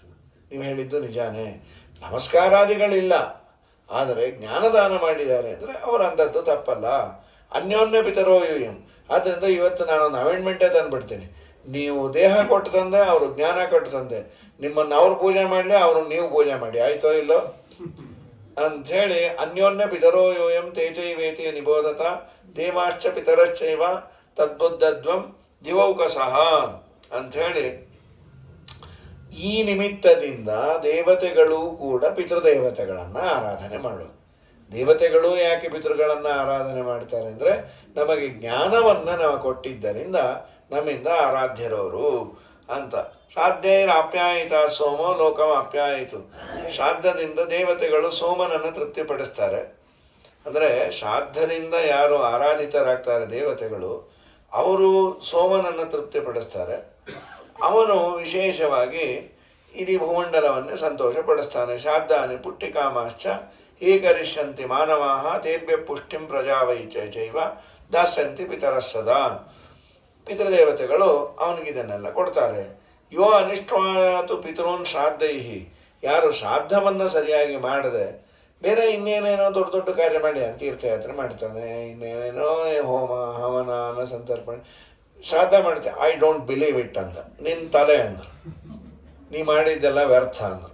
ಶ್ರಾದ್ದ ಮಾಡಿದೆ ನೀ ಏನೇ ದೊಡ್ಡ ಕೆಲಸ ಮಾಡಿದ್ರು ವೇಸ್ಟ್. ಕೆಲವ್ರದ್ದು ಅವ್ರದ್ದೇ ಆದ ಇಂಟರ್ಪ್ರಿಟೇಷನ್ಸ್ ಏನೇನೋ ಇಟ್ಕೊಂಡ್ಬಿಟ್ಟಿರ್ತಾರೆ. ನನಗೆ ಇದೆಲ್ಲ ಇಷ್ಟ ಆಗಲ್ಲಪ್ಪ, ನಾನು ಅಪ್ಪನ ಶ್ರಾದ್ದದ ದಿವಸ ಎಲ್ಲೋ ಅನಾಥಾಶ್ರಮಕ್ಕೆ ಹೋಗಿ ಫಸ್ಟ್ ಕ್ಲಾಸ್ ಊಟ ಹಾಕಿಸ್ಬಿಡ್ತೀನಿ, ಬಟ್ ನಾನು ಇದ್ಯಾವುದು ಮಾಡಲ್ಲ, ಏನು ಪ್ರಯೋಜನ ಇಲ್ಲ ಅಂತ. ನೀನು ಆಮೇಲೆ ಅನಾಥಾಶ್ರಮಕ್ಕೆ ಹೋಗಿ ಏನು ಮಾಡ್ತೀವೋ ಮಾಡ್ಕೊ, ಶ್ರಾದ್ದದ ಪ್ರಕ್ರಿಯೆ ಏನಿದೆ, ಧಾರ್ಮಿಕ ವಿಧಿವಿಧಾನ ಅದನ್ನು ಮಾಡು ಅಂತ. ಶ್ರಾದ್ದೈರ್ ಆಪ್ಯಾಯಿತಾಶ್ಚೈವ ದಾಸ್ಯಂತಿ ಪಿತರಸ್ಸದಾ ಶ್ರಾದ್ದೇಶು ವೈ ಪ್ರದಾಸ್ಯಂತಿ ತ್ರೀನ್ ಪಿಂಡಾನ್ ನಾಮಗೋತ್ರತಃ. ನಾಮಗೋತ್ರವನ್ನು ಹೇಳಿ 3 ಪಿಂಡವನ್ನು ಇಡ್ತೇವೆ. ಸರ್ವತ್ರ ವತ್ರಮಾನತಾನ್ ಪಿತರ ಸಪಿತಾಮಹ ಭಾವಯಿಷ್ಯಂತಿ ಸತಂ ಶ್ರಾದ್ದದಾನೇನ ತರ್ಪಿತಾ. ಶ್ರಾದ್ದದಿಂದ ತೃಪ್ತರಾದವರು ನಮಗೆ ಎಲ್ಲವನ್ನು ಕೊಡ್ತಾರೆ. ಅವರು ಯಾರು ಏನು ಎತ್ತ ಅಂತಂದಾಗ ಅವರ ಬಗ್ಗೆ ಕೆಲವೊಂದಿಷ್ಟು ಮಾತುಗಳನ್ನು ಹೇಳ್ತಾರೆ, ಏನು ಎತ್ತ ಅಂತ. ಸಾಮಾನ್ಯವಾಗಿ ಒಂದು ಪದ್ಯ ಇದೆ, ಹೇಗೆ ಸೇರತ್ತೆ ಅನ್ನೋದನ್ನು ಹೇಳಿದ್ದಾರೆ. ಶ್ರಾದ್ದದಲ್ಲಿ ಒಂದು 6 ಅಥವಾ 7 ಪ್ರಕ್ರಿಯೆಗಳಿದೆ. ಒಂದು ಬಂಚಸ್ ಆಫ್ ಪ್ರಕ್ರಿಯೆಸ್ ಅದು. ಶ್ರಾದ್ದ ಹೋದವರು ಏನಾಗಿದ್ದಾರೆ ಅಂತ ನಮಗೇನಾದರೂ ಗ್ಯಾರಂಟಿ ಇದ್ದರೆ ಶ್ರಾದ್ದದ ಪ್ರಕ್ರಿಯೆ 10 ನಿಮಿಷ. ಹೋದವರು ಏನಾಗಿದ್ದಾರೆ ಗೊತ್ತಿಲ್ಲ, ಆದ್ದರಿಂದ ಈ 7 ಮಾಡಿಬಿಟ್ರೆ 7ರಲ್ಲಿ ಒಂದು ಹಾಗೆ ಇರ್ತಾರೆ. ಪರ್ಮಿಟೇಷನ್ ಆ್ಯಂಡ್ ಕಾಂಬಿನೇಷನ್ ಇದ್ದಾಗೆ, ಅಥವಾ ಉಡುಪಿ ಅಡುಗೆ ಇದ್ದಾಗ ಒಂದು 10 ಐಟಮ್ ಮಾಡಿದ್ರೆ ಯಾವುದೋ ಒಂದು ಚೆನ್ನಾಗಿರುತ್ತೆ ತಿಂದುಬಿಡೋದು. ಯಾವುದೋ ಒಂದೇನು ಎಲ್ಲವೂ ಚೆನ್ನಾಗಿರುತ್ತೆ ಸರಿ, ಅದು ಚೆನ್ನಾಗಿರೋ ಥರ ವ್ಯವಸ್ಥೆನೂ ಇರುತ್ತೆ. ಯಾಕೆ ಚೂರೇ ಹಾಕ್ತಾರೆ. ತುಂಬ ಹಾಕ್ಬಿಟ್ರೆ ಚೆನ್ನಾಗಿಲ್ಲ ಅಂತೀವಿ, ಚೂರೇ ಹಾಕಿದಾಗ ಎಷ್ಟು ಚೆನ್ನಾಗಿತ್ತೋ ಪೂರ್ಣ ತಿನ್ನು ಗೊತ್ತಾಗತ್ತೆ ಅಂತ ಮನೇಲಿ ಬೈತಾರವ. ಹೀಗಾಗಿ 7 ಸೇರಿ ಮಾಡಿದಾಗ ಅದೊಂದು ಶ್ರಾದ್ದ. ಸರಿ, ಯಾವ್ಯಾವುದು ಯಾತಾತಕ್ಕೆ? ಅಗ್ನೌ ಕರಣೇನ ದೇವಸ್ಥಾಹ. ಅಗ್ನೌ ಕರಣ ಅಂತ ಒಂದು ಪ್ರೋಸೆಸ್ ಇದೆ. ಒಂದು ವೇಳೆ ನಮ್ಮ ಹಿರಿಯರು ದೇವತಾ ಕ್ಯಾಡರರಾಗಿದ್ದರೆ, ಗೊತ್ತಿಲ್ಲ ಯಾರೇನೋ, ಒಂದು ವೇಳೆ ದೇವತಾ ವಂಶದಲ್ಲಿ ನಾವು ಬಂದರೆ ಅದೊಂದು ಹೆಮ್ಮೆನೆ. ಅವರು ದೇವತಾ ಕ್ಯಾಡರರಾಗಿದ್ದರೆ ಇವನು ಇಲ್ಲಿ ಶ್ರಾದ್ದವನ್ನು ಮಾಡಿದರೆ ಹೋದವರ ಹೆಸರಲ್ಲಿ ಅವರಿಗೆ ಅಲ್ಲಿ ಅವತ್ತು ಅಮೃತವನ್ನಾಗಿ ಕೊಡ್ತಾರೆ. ಮತ್ತು ಇನ್ನೂ ಒಂದೇನೆಂದರೆ, ಶ್ರಾದ್ದದಲ್ಲಿ ಪಿಂಡ ಪ್ರದಾನ ಇದೆಯಲ್ಲ, ಆ ಪಿಂಡ ಹೋದವರು ತಿನ್ನುವ ಆಹಾರ ಅಲ್ಲ. ಅದು ಹೋದವರು ತಿನ್ನುವ ಆಹಾರ ಅಲ್ಲ. ಹೋದವರು ತಿನ್ನುವ ಆಹಾರ ಯಾವುದು ಅಂದರೆ 2 ರೀತಿಯಾಗಿ ಹೇಳ್ತಾರೆ. ಈ ಪಿತೃದೇವತೆಗಳನ್ನು ಬ್ರಾಹ್ಮಣರನ್ನು ಕೂಡಿಸಿರ್ತೀವಲ್ಲ, ಅವರಲ್ಲಿ ಸನ್ನಿಹಿತರಾಗಿ ಊಟ ಮಾಡಿ ಹೋಗ್ತಾರಂಥವ್ರು ಹೋದವರು. ಇದು ಒಂದಿದೆ. ಇಲ್ಲಾಂದರೆ ಇಲ್ಲಿ ಹೇಳಿದಂತೆ ಅವ್ರು ಬೇರೆ ಬೇರೆ ಯೋನಿಗಳಲ್ಲಿದ್ದರೆ ಹಾಗೆ ಹೋಗ್ತಾರೆ. ಇದು ಒಂದು ಅಗ್ನಿಪುರಾಣದ ಮಾತು ಇದೆ. ಶ್ರಾದ್ದಕಲ್ಪ ಅಂತ ಒಂದು ಪುಸ್ತಕ ಬರೆದಿದ್ದಾರೆ ಕೆಂಗೇರಿ ಕೃಷ್ಣಮೂರ್ತಿಗಳು ಅಂತ, ಎಲ್ಲರ ಕೈಲಿ ವಿದ್ವಾಂಸರಿಂದ ಬರೆಸ್ಯ. ಅಲ್ಲೊಂದು ಪ್ರಮಾಣ ವಾಕ್ಯವನ್ನು ಕೊಟ್ಟಿದ್ದಾರೆ, ತುಂಬ ಚೆನ್ನಾಗಿದೆ. ಒಂದು ಪ್ರಸಂಗವನ್ನು ಹೇಳಿ. ಸೀತಾದೇವಿ, ಶ್ರೀರಾಮಚಂದ್ರ ಸೀತಾದೇವಿ ಅರಣ್ಯಕ್ಕೆ ಬಂದಾಗ ದಶರಥ ಸತ್ತದ್ದನ್ನು ಭರತ ಬಂದು ಶ್ರಾದ್ದವನ್ನೆಲ್ಲ ಮಾಡಿ ಬಂದಿದ್ದ.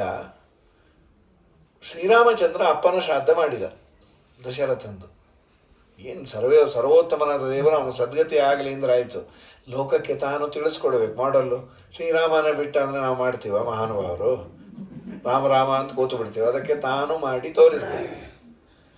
ಸಾಮಾನ್ಯವಾಗಿ ಹೀಗೊಂದು ನಿಯಮ ಇದೆ, ಹಿಂದೆಲ್ಲ ಮಾಡ್ತಾಯಿದ್ರು. ಇವತ್ತು ನಮ್ಮ ಲೈಫ್ ಸ್ಟೈಲ್ ಚೇಂಜ್ ಆಗಿದೆ. ಸೊಸೆಯರೇ ಶ್ರಾದ್ದದ ಅಡಿಗೆ ಮಾಡಬೇಕಂತೆ. ಅಂದರೆ ಇದಕ್ಕೆ ಪೂರ್ವಪಂಕ್ತಿಯ ಅಡಿಗೆಯನ್ನು ದೊಡ್ಡ ತುಂಬ ಜನಕ್ಕಾದದ್ದು ಮಾಡಿದ್ರೆ ಅಡ್ಡಿ ಇಲ್ಲ, ಇದನ್ನು ಮಾಡಬೇಕು ಅಂತ ಇದೆ. ಸೊಸೆಯರು ಮಾಡಿದರೆ ತುಂಬ ಪ್ರೀತಿ ಅಂತ ಹೋದವ್ರಿಗೆ. ಇದು ಹೇಳಿದ್ರಿ ಅಂತ ಯಾರ್ದೋ ಮನೇಲಿ ಅಂದರು. ಅಂತೂ ಹೋದ ಮೇಲೂ ಬಿಡಲ್ಲ ನೋಡ್ರಿ ಅತ್ತೆ ಮಾವ. ನಿನ್ನ ಮಗ ಕೆಟ್ಟಾಕ ನೀನು ಇದ್ದಾಗ ಮಾಡಿದ ಅಷ್ಟೆಲ್ಲ ಇದೆ ಮುಚ್ಚು ಬಾಯಿ ಅಂತ ಹೇಳಿ ಹೋದ ಮೇಲೂ ಬಿಡಲ್ಲ ಅಂತ. ಸರಿ, ಇವತ್ತು ನಮ್ಮ ಲೈಫ್ ಸ್ಟೈಲು ಚೇಂಜ್ ಆಗಿದೆ. ಹಿಂದೆಲ್ಲ ಮಾಡೋರಿ ಪಾಪ, ಏನೋ ಸಂತೋಷ, ಹಿರಿಯರು ಅವ್ರ ಸೇವೆ ಮಾಡುವ ಒಳ್ಳೆಯದಾಗುತ್ತೆ.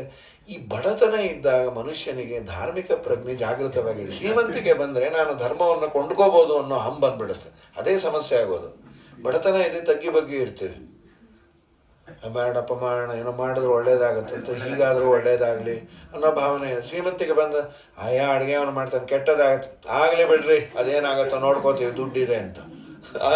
ಹೀಗೆ ಮನುಷ್ಯನಿಗೆ ಅಲ್ಲ, ಎಲ್ಲ ದುಡ್ಡಿದ್ದವರು ಹೀಗಿದೆ ಅಂತಲ್ಲ, ಜನರಲ್ ಆಗಿ ಹಣ ಮನುಷ್ಯನಿಗೆ ಧಾರ್ಮಿಕ ಪ್ರಜ್ಞೆಯನ್ನು ಹಾಳು ಮಾಡತ್ತೆ. ಸರಿ, ಸೀತಮ್ಮ ಅಡುಗೆ ಮಾಡಿದ್ಲು, ಆಯಿತು, ಶ್ರಾದ್ದ ಎಲ್ಲ ಬ್ರಾಹ್ಮಣರು ಕೂತಿದ್ರು, ಅಡುಗೆ ಎಲ್ಲ ಚೆನ್ನಾಗಿದೆ ಅಂದರು. ಸೀತಮ್ಮನಿಗೆ ಜನರಲ್ ಆಗಿ ಹೇಳೋದಿದೆಯಲ್ಲ, ನಿಧಾನಕ್ಕೆ ಕೊಡ್ರಿ, ಹುಳಿ ಉಪ್ಪು ಖಾರ ಎಲ್ಲ ಚೆನ್ನಾಗಾಗಿ ಸರಿ ಇದೆಯಾ, ಏನೋ ದೇವರು ಮಾಡಿಸ್ದ ಅನ್ಬೇಕು. ಇಲ್ಲಿ ಶ್ರೀರಾಮಚಂದ್ರ ಹೇಳಿದಂತೆ, ಸೀತಮ್ಮ ನೀನು ಬಂದು ಅವ್ರಿಗೆಲ್ಲ ಹೇಳಿಬಿಡು, ನಿಧಾನಕ್ಕೆ ಕೊಡ್ರಿ ಅಂತ. ಸೀತಮ್ಮ ನಂಗೆ ನಾಚಿಕೆ ಆಗುತ್ತೆ ಅವ್ರ ಮುಂದೆಲ್ಲ ಬರಲಿಕ್ಕೆ. ಯಾಕೆ ಅಂದರು, ಈ ಚೀರ ವಸ್ತ್ರ, ನಾನು ಹುಟ್ಟಿರೋ ವಸ್ತ್ರ ಅದು ರೇಷ್ಮೆದಲ್ಲ, ಅದು ಋಷಿಮುನಿಗಳ ವೇಷದಲ್ಲಿ ಜಟೆ ಕಟ್ಟಿದ ತಲೆ, ಹೀಗೆಲ್ಲ ಇದ್ದೇನೆ, ಮತ್ತೆ ಒಂಥರ ಸಂಕೋಚ ಆಗುತ್ತೆ. ಶ್ರೀರಾಮಚಂದ್ರ ಅಂದ್ರೆ ಈ ವೇಷವೇ ಅವ್ರಿಗೆ ಫೆಮಿಲಿಯರು. ನೀನು ಬೇರೆ ಎಲ್ಲ ಹಾಕೊಂಬಂದರೆ ಅವರು ಇದಾಗತ್ತೆ, ಸಂಕೋಚ, ಡೌಟ್ ಬರ್ಬೋದು. ಯಾಕೆ ಚೈತೈತೆ ನಾ ಅದನ್ನು ಹೇಳ್ತಾ ಇಲ್ಲ, ಅಲ್ಲಿ ಕುಳಿತಿರುವ ಬ್ರಾಹ್ಮಣರು ನನಗೆ ಕಾಣಿಸ್ತಾ ಇಲ್ಲ, ಕುಳಿತಿರುವ ಬ್ರಾಹ್ಮಣರಲ್ಲಿ ನನ್ನ ಮಾವ ದಶರಥ ಕಾಣಿಸ್ತಾ ಇದ್ದಾನೆ ಎಂದು. ಶ್ರೀರಾಮಚಂದ್ರ ಅಂದರೆ ಇನ್ನೂ ಒಳ್ಳೇದಾಯ್ತಲ್ವ ಅಂತ. ಯಾರ ಶ್ರಾದ್ದ ಮಾಡ್ತಾ ಇವಿ ಅವರೇ ಬಂದು ಅಲ್ಲಿ ಉಣ್ತಾ ಇದ್ದಾರೆ ಅಂದರೆ, ಇಲ್ಲ ನಾನು ಅದಕ್ಕೆ ಬರಲ್ಲ ಅಂದೆ. ಏನಿದು ನೋಡಿ, ನಾನು ನನ್ನ ಅತ್ತೆ ಮನೆಯಿಂದ ಬಂದಾಗ ನಿಲುವಾಭರಣ ಹಾಕಿಕೊಂಡು ಬಂದಿದ್ದೆ, ಮದುವೆ ಆದ ಹೊಸ ಹುಡುಗಿ, ನನ್ನ ಮಾವನ ತಲೆಯಲ್ಲಿ ಅದೇ ಪಿಕ್ಚರ್ ಇದೆ. ಈಗ ನಾನು ಯಾವುದೋ ಹರಿದ ವಸ್ತ್ರ ಮತ್ತು ನಾರು ಮಡಿ, ನಾರ್ಮಲ್ ಮಡಿ ಆದರೆ ಪರವಾಗಿಲ್ಲ, ಈ ನಾರು ಮಡಿ, ಜಟೆ ಕಟ್ಟಿದ ಕೂದಲು, ಹೇಗೇಗೋ ಇರೋ ಇದರಿಂದ ಬಂದರೆ ನನ್ನ ಮಾವನಿಗೆ ನನ್ನಿಂದ ನನ್ನ ಸೊಸೆಗೆ ಅವಸ್ಥೆ ಬಂತಲ್ಲ ಅನ್ನೋ ನೋವಾಗುತ್ತೆ. ಅವರ ಶ್ರಾದ್ದ ದಿನ ಅವ್ರಿಗೆ ನೋಯಿಸಬಾರ್ದು ಅಂತ ನಾನು ಬರೋದಿಲ್ಲ ಅಂತ. ಏನು ಮಾರೋದ್ರಿ, ಆಗ ಬಂದಿದ್ರು ಎಷ್ಟು ಬೈದಿರೋರು, ನೀವು ನಿಮ್ಮ ಹೆಂಡತಿ ಕೊಟ್ಟು ಮಾತಿಂದ ನಾವು ಹೀಗೆ ಸಾಯ್ತಾ ಇದ್ದೀವಿ ನೋಡಿ ಅಂತ ಹೇಳಿ 108ದಲ್ಲಿ ಯಾಕಾರಣ ಅವನು ಮಾತು ಕೊಟ್ಟನೋ ಅನ್ನೋ ಟೈಪು ಇದೆಲ್ಲ ಆಗಬೇಕಾಗಿತ್ತು ಅಲ್ಲ. ಇದು ಜನರಲ್ ಆದ ಮನುಷ್ಯನ ಸೈಕಾಲಜಿ. ಆದರೆ ತಿಳಿದುಕೊಳ್ಳಬೇಕು, ಆಯಿತು ಆಗಿದ್ದಾಯಿತು, ಜೀವನದಲ್ಲಿ ಏನೇನು ಕೇಳ್ಕೊಂಬಂದಿದ್ದು, ಮುಂದೇನು ಅಂತ ನಾವು ವಿಚಾರ ಮಾಡಬೇಕೇನೋ, ಆದದ್ದನ್ನು ನೆನೆಸ್ತಾ ಕೂತ್ರೆ ಏನೂ ಅರ್ಥ ಇಲ್ಲ. ಅದಕ್ಕೆ ಇಷ್ಟನ್ನು ಆ ಸಂದರ್ಭದಲ್ಲಿ ಇಷ್ಟನ್ನು ಹಾಕಿದ್ದಾರೆ. ಅಂದರೆ ಹೋದವರು ಯೋಗ್ಯ ಬ್ರಾಹ್ಮಣರು ಬಂದಿದ್ದರೆ ಅವರಲ್ಲಿ ಕುಳಿತು ಅದನ್ನು ಉಂಡು ಹೋಗ್ತಾರೆ ಅನ್ನುವ ಒಂದು ಇದು ಇದೆ, ಪದ್ಧತಿಯೂ ಇದೆ. ಇಲ್ಲ ಅವರು ಬೇರೆ ಬೇರೆ ಪ್ರಾಣಿಯೋ ಪಶುವೋ ಪಕ್ಷಿಯೋ ಆಗಿರ್ತಾರೆ ಅಂತಂದ್ರೆ ಏನು ಮಾಡಬೇಕು, ಅಗ್ನೌ ಕರಣೇನ ದೇವಸ್ಥಾಹ ಸ್ವರ್ಗಸ್ಥಾಹ ವಿಪ್ರಭೋಜನಾತ್. ಸ್ವರ್ಗದಲ್ಲಿ ಏನಾದರೂ ಇದ್ದರೆ ವಿಪ್ರಭೋಜನ, ಅಲ್ಲೇನು ಬ್ರಾಹ್ಮಣ ಸ್ಥಾನದಲ್ಲಿ ದರ್ಬೆ ಇಟ್ಟು ಮಾಡ್ತೀವಿ. ಆ್ಯಕ್ಚುಲಿ ಪ್ರತಿ ಶ್ರಾದ್ದಕ್ಕೂ ಪೂರ್ವಪಂಕ್ತಿ ಮಾಡಬೇಕಂತೆ. ಪೂರ್ವಪಂಕ್ತಿ ಮಾಡಬೇಕಾದ್ರೆ 1-2 ಅಡುಗೆ ಆಗಬೇಕು. ಅಡುಗೆಕ್ಕಿಂತ ಕೂಡುವವರು ಯೋಗ್ಯರಾಗಿರಬೇಕು, ಅವ್ರಿಗೆ ಎಲ್ಲ ಚೆನ್ನಾಗಿ ಮುಟ್ಟಿಸಬೇಕು, ಅವೆಲ್ಲ ಶ್ರಮ ಇದೆ ಅಂತ ಪೂರ್ವಪಂಕ್ತಿ ದರ್ಬೆ ಬ್ರಾಹ್ಮಣರನ್ನು ಕೂಡಿಸಿ ಮಾಡಿಬಿಡತ್ತೆ. ವಿಪ್ರಭೋಜನಾತೆ ಯಮಸ್ಥಾ ಪಿಂಡದಾನೇನ, ಯಮಧರ್ಮರಾಜನ ಮನೆಯಲ್ಲಿದ್ದರೆ ಪಿಂಡ ಪ್ರದಾನದಿಂದ ಅವರು ಪ್ರೀತರಾಗ್ತಾರಂತೆ. ಯಮಧರ್ಮರಾಜನ ಮನೆಯಲ್ಲಿ ಆವತ್ತು ಅವ್ರಿಗೆ ಒಂದಿನ ಫ್ರೀಯಾಗಿ ಬಿಟ್ಟಿರ್ತಾನೆ, ನಿಮ್ಮವ್ರು ಏನೋ ಕೊಟ್ಟಿದ್ದಾರೆ ನಾವು ಕನ್ವರ್ಟ್ ಮಾಡಿ ಕೊಡ್ತೇವೆ. ಇದೆಲ್ಲ ಕನ್ವರ್ಟ್ ಮಾಡಿಕೊಡೋದು ಬೇಕಾದಾಗ ಇಲ್ಲೆಲ್ಲ ಇದ್ದೇ ಇದೆ ಈ ಲೋಕದಲ್ಲೇ. ರುಪೀಸನ್ನು ನಾವು ಈ ದೇಶದ ರುಪಿ ಅಲ್ಲಿ ಹೊರ ದೇಶಕ್ಕೆ ಆಗಲ್ಲ ಅಂದರೆ ವೆಸ್ಟರ್ನ್ ಮನಿ ಯೂನಿಯನ್ನು ಅಲ್ಲೋ ಇಲ್ಲೋ ತೊಗೊಂಡೋಗಿ ನಾವು ಯಾವ ದೇಶಕ್ಕೆ ಹೋಗ್ತೀವೋ ನಮ್ಮ ಹಣವನ್ನು ಅಲ್ಲಿ ಕಟ್ಟಿ ಅಲ್ಲಿಯ ದೇಶದ ಹಣವನ್ನು ತೆಗೆದುಕೊಂಡು, ಅದು ಹೋಗಲಿ ಈ ದೇಶದ ಹಣವನ್ನೇ ಇನ್ನೆಲ್ಲೋ ನಾವು ಕಟ್ಟಬೇಕಾದ್ರೆ ಎಲ್ಲೋ ನಮ್ಮ ಮಕ್ಕಳು ಯಾವುದೋ ರೂರ್ಕಿನಲ್ಲಿ ಓದ್ತಿದ್ದಾನೆ ಅನ್ಕೊಳ್ಳ IIT-ನಲ್ಲಿ, ನಾವೇನೋ ಹಣ ಕಳಿಸ್ಬೇಕು. ಅವನಿಗೆ ಕೇಳ್ತೀನಿ, ನೋಡಪ್ಪ ನಾನು ಇದೊಂದು 500 ರೂಪಾಯಿ ನೋಟ್ ಇಟ್ಕೊಂಡು ವಿಷ್ಣು ಸಹಸ್ರನಾಮ ಶ್ರೀ ಸೂಕ್ತ ಎಲ್ಲ ಪಾರಾಯಣ ಮಾಡಿ ಇದನ್ನು ಮನಿ ಆರ್ಡ್ರ್ ಮಾಡ್ತಾ ಇದ್ದೀನಿ. ಅಂದರೆ ಈ ಫೋನ್ಪೇ ಗೀನ್ಪೇ ಎಲ್ಲ ಬಂದಿದೆ, ಅದು ಬರೋ ಮುಂಚೆ. ಈ ಫೋನ್ಪೇ ಗೀನ್ಪೇ ಬಂದ ಮೇಲಂತೂ ಶ್ರಾದ್ದದ ಪ್ರಕ್ರಿಯೆ ಹೇಳೋದು ತುಂಬ ಸುಲಭ. ಕಣ್ಣಿಗೆ ಕಾಣದೆ ಎಲ್ಲ ಅಲ್ಲಿ ಹೋಗಿ ಮುಟ್ಟಿರತ್ತಲ್ಲ, ಇದು ಮುಟ್ಟತ್ತೆ ಮಗನೇ ಅಂತ. ನೀನು ಮಾಡಿರುವ ಟೆಕ್ನಾಲಜಿಯೇ ಇಷ್ಟು ಚೆನ್ನಾಗಿರ್ಬೇಕಾದ್ರೆ ದೇವರ ಟೆಕ್ನಾಲಜಿ ಅದು ವ್ಯವಸ್ಥೆ ಇದ್ದೇ ಇದೆ. ನಾನು ಕೊಟ್ಟ ಈ 500 ರೂಪಾಯಿ ನೋಟನ್ನೇ ನೀನು ನನ್ನ ಮಗನ ಕೊಡಬೇಕು ಅಂದರೆ ಅವೆಲ್ಲ ಆಗಲ್ಲ ಸರ್. ನೀವಿಲ್ಲಿ ಕಟ್ಟೋದ್ರೆ ನಿಮ್ಮ ಮಗನಿಗೆ ಆ 1000 ರೂಪಾಯಿ ವರ್ತಿನ ನೋಟನ್ನು ನಾವು ಕೊಡ್ತೀವಿ. 10 ನೋಟು 100 ರೂಪಾಯಿದು ಕೊಡ್ಬೋದು, 500 ಇದೇ ನೋಟ್ ಕೊಡಬೇಕು ಅಂದರೆ ನೀವೇ ಹೋಗಿ ಕೊಟ್ಟು ಬನ್ನಿ ಅಷ್ಟೆ. ಅದು ಬಿಟ್ಟು ಬೇರೆ ಏನೂ ಆಗೋದಿಲ್ಲ. ಇದಕ್ಕೆ ಈಕ್ವಲೆಂಟ್ ಆದದ್ದನ್ನು ನಾವು ಮುಟ್ಟಿಸೋ ಜವಾಬ್ದಾರಿ ನಮ್ಮದು. ಅದಕ್ಕೊಂದೇನೋ ಪ್ರಕ್ರಿಯೆ ಇದೆ ಅವ್ರದ್ದು. ಇಲ್ಲಿ ನಾವು ಕಟ್ಟಿದ್ರು ಇವನೇನು ಇಲ್ಲಿ ಪೋಸ್ಟ್ ಮ್ಯಾನ್ ಅಲ್ಲಿ 1000 ರೂಪಾಯಿ ಕೊಡಲ್ಲ, ಅಲ್ಲಿಗೆ ಅವ್ರೇನು ತಿಳಿಸಿ ಅದೇನು ಮಾಡ್ತಾರೋ ಗೊತ್ತಿಲ್ಲ.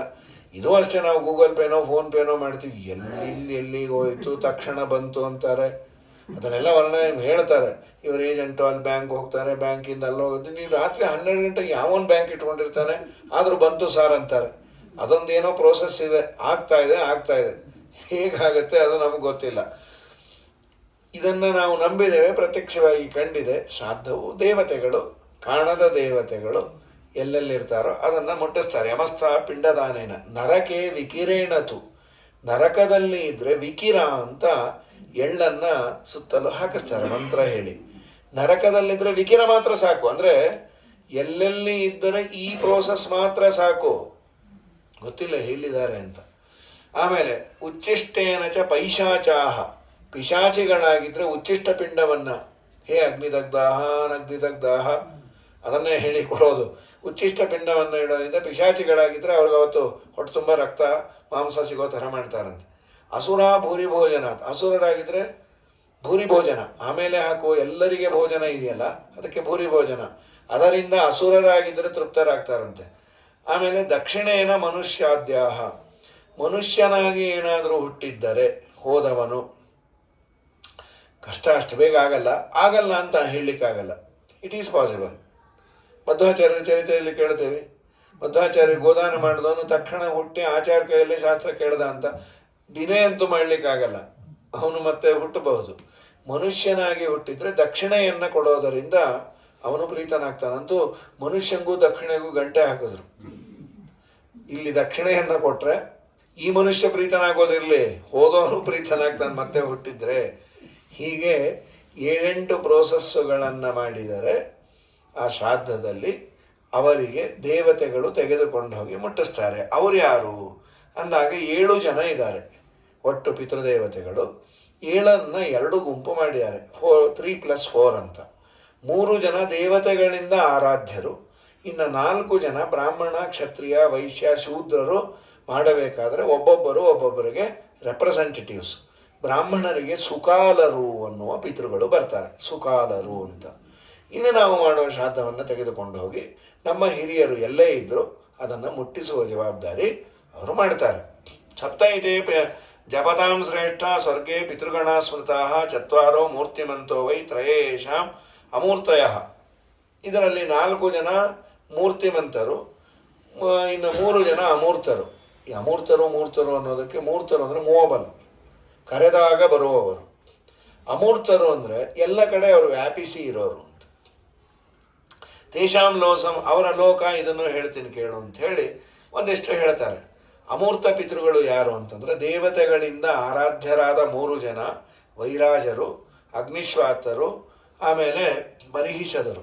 ಪ್ರಾಯ ಬ್ರಹ್ಮಯಜ್ಞ ಮಾಡಬೇಕಾದ್ರೆ ನಾವು ಇವರಿಗೆ ತರ್ಪಣ ಕೊಡ್ತೇವೆ. ಸೋಮ ಪಿತೃಮಾನ್ಯಮೋ ಅಗ್ನಿಶ್ವಾತ್ತಾಗ್ನಿ ಅಗ್ನಿಶ್ವಾತ್ತಾದಯೋ ಯೇ ಋಷಯ ಯೇ ಪಿತರಃ ತಾನ್ ಪಿತೃನ್ ಸ್ತರ್ಪಯಾಮಿ ಅಗ್ನಿಶ್ವಾತ ಬರಿಹಿಷರು, ಇವರಿಗೆಲ್ಲ ತರ್ಪಣ ಕೊಡೋದು ಬ್ರಹ್ಮಯಜ್ಞದಲ್ಲಿ ಪಿತೃಗಳು ಅಂತ. ಲೋಕ ಸನಾತನ ಇವರೆಲ್ಲ ಎಲ್ಲಿರ್ತಾರೆ ಏನು ಅಂತ ಅಂದಾಗ ಒಬ್ಬೊಬ್ಬರದೇ ಹೇಳ್ತಾರೆ. ವೈರಾಜರು ಅನ್ನೋರು ಮೀನಾ ಅನ್ನುವ ಮಾನಸಿ ಕನ್ಯೆಯ ಮದುವೆ ಆದರು. ಮೀನಾದೇವಿ ಅಂತ ಮಾನಸಿ ಕನ್ಯೆ ಅವಳು. ಆ ವೈರಾಜರ ಮಗಳು ಮೀನಾದೇವಿ ಮನಸ್ಸಿನಿಂದ ಹುಟ್ಟಿದವಳು. ಅವಳು ಯಾರು ಅಂತಂದರೆ ಈ ಹಿಮವಂತನ ಹೆಂಡತಿ ಪಾರ್ವತಿಯ ತಾಯಿ ಮೀನಾದೇವಿ. ಮೀನಾದೇವಿ ಬಂದು ಪಿತೃದೇವತೆಗಳ ಮಗಳು. ಅವಳ ಮದುವೆ ಆದದ್ದು ಹಿಮವಂತನನ್ನು. ಅಲ್ಲಿ ಆದ 3 ಮಕ್ಕಳು ಹೆಣ್ಣು ಮಕ್ಕಳು, ಏಕಪರ್ಣ, ಏಕಪಾಟಲ, ಆಮೇಲೆ ಅಪರ್ಣ ಅಂತ. ಅವರು ಹಾಗೆ ಇದ್ದರು ಅದಕ್ಕೆ ತಕ್ಕ ಹಾಗೆ. ಏಕಪರ್ಣ ಅಂದರೆ ಒಂದೇ ಒಂದು ಎಲೆಯನ್ನು ತಿಂದು ತಪಸ್ಸು ಮಾಡಿದವಳು ಒಬ್ಬಳು. ಏಕಪಾಟಲ ಅಂದರೆ ಪೆಟಲ್, ಹೂವಿನ ಎಸಳು. ಒಂದು ಎಸಳನ್ನು ತಿಂದು ತಪಸ್ಸು ಮಾಡಿದವಳು. ಈ ಒಂದಿನ ಅಲ್ಲ, 100 ವರ್ಷ. ಇನ್ನೊಬ್ಬಳು ಅಪರ್ಣ, ಪರ್ಣನೂ ಇಲ್ಲ, ಪೆಟಲ್ಲೂ ಇಲ್ಲ. ಮತ್ತು ಎಲೆ ಅಂದರೆ ಏನು? ಬರೀ ಎಲೆ ಅಷ್ಟೇ. ಈ ಮಠದಲ್ಲಿ ಒಂದು ಎಲೆಗೆ ಎಷ್ಟು ಅಂತೀವಲ್ಲ, ಆ ಎಲೆ ಆದರೆ ಫಸ್ಟ್ ಕ್ಲಾಸ್. ಅದು ಆ ಎಲೆ ಅಲ್ಲ, ಖಾಲಿ ಎಲೆ, ಒಣಗಿದ ಎಲೆ. ಹೀಗಾಗಿ 3 ಜನ ತಪಶ್ಚರ್ಯವನ್ನು ಮಾಡಿದರು. ಪಾಪ ಈ ತಾಯಿಗೆ ನೋಡ್ಲಿಕ್ಕೆ ಆಗ್ತಾ ಇರಲಿಲ್ಲ. ಈ ಮಕ್ಕಳು ತಿನ್ಕೊಂಡು ಉಂಡ್ಕೊಂಡಿದ್ರೆ ಸಂತೋಷ, ಸದಾ ಉಪವಾಸ ಇದ್ದರೆ ಏನಂದ್ರು ತಾಯಂದ್ರಿಗೆ ಬೇಜಾರೆ. ಕೆಲವು ತಾಯಂದ್ರಿಗಂತೂ ಆ ಮಕ್ಕಳು ಅದೊಂದು ದೇವ್ರು ಹಾಕಿರ್ತಾನೆ, ಎಷ್ಟು ತಿಂದರೂ ತಿಂದೇ ಇಲ್ಲ ಅಂತ ಇರ್ತಾರೆ. ಗಂಡ ಅಂತ ಯಾ ತಿಂದೆ ಅನ್ಬೇಡ, ನಂದು ಸೇರಿ ತಿಂದ್ಬಿಟ್ಟೆ, ನೀನು ತಿಂದಿಲ್ಲ ಬಾಲ್ ಬಕಾಸುರ ಮುಗಿಯೋದು ಅಂತ. ಆದರೂ ಈ ತಾಯಿ ಸುಮ್ಮನೆ ರೀ, ನಿಮ್ಮ ಕಣ್ಣೇ ಬೀಳುತ್ತೆ. ಏನು ಮಹಾ ತಿಂದಿರೋದು? 4 ದೋಸೆ 2 ಇಡ್ಲಿ. ಈ 2 ವರ್ಷದ ಮಗು ಇನ್ನೇನು ತಿನ್ಬೇಕೆ? ಅದು ತಿಂದ ಅಯ್ಯ ಸುಮ್ಮನೆ ರೀ, ಪಕ್ಕದ ಮನೆ ಮಗು ಮೊನ್ನೆ ಬಿಸ್ಕೆಟ್ ಫ್ಯಾಕ್ಟ್ರಿನೇ ನುಂಗು ಬಂದಿದೆ ಅಂತ. ಹಾಗಾಗಿ ಸರಿ, ಇಲ್ಲೇನಾಯಿತು, ಇವರೆಲ್ಲ ಪಾಪ ತಪಸ್ಸಿಗಿದ್ದಾಗ ತಾಯಿ ಅದರಲ್ಲೂ ಏನೂ ತಿನ್ನದ ಅಪರ್ಣೆಯನ್ನು ಓಮಾ ಇತಿ ನಿಷೇಧಂತಿ. ಊ ಅಂದರೆ ಎಲೈ ಅಂತ ಸಂಬಂಧ. ಓ ಏನಮ್ಮ ಇದು ಇಂಥ ಘೋರವಾದ ತಪಸ್ಸು ಮಾಡಬೇಡ ಅಂತ 10 ಬಾರಿ ಓಮಾ ಓಮಾ ಅಂತಂದದ್ದು. ಉಮಾ ಅಂತ ಅವಳಿಗೆ ಹೆಸರು ಬಿತ್ತು. ರುದ್ರದೇವರ ಹೆಂಡತಿ ಉಮಾದೇವಿಗೆ ತೊಟ್ಲಲ್ಲಿಟ್ಟ ಹೆಸರಲ್ಲ, ಅವಳು ಮಾಡಿದ ಉಪವಾಸಕ್ಕೆ ಬಂದ ಸರ್ಟಿಫಿಕೇಟ್ ಇದು. ಉಮಾ ಇತಿ ನಿಷೇಧಂತಿ. ಹರಿವಂಶ ಅದನ್ನು ಹೇಳುತ್ತೆ. ಅವಳನ್ನು ಕರೆದು ಉಮಾ ಇತಿ ನಿಷೇಧಂತಿ ಸ್ರಕನ್ಯಾಸ್ತು ಮೇನಾಯಾಂ ಜನಯಾಮಾಸ ಶೈಲರಾಟ ಅಪರ್ಣಾಂ ಏಕಪರ್ಣಾಂ ಚ ತೃತೀಯಂ ಏಕಪಾಟಲಾಮೆ.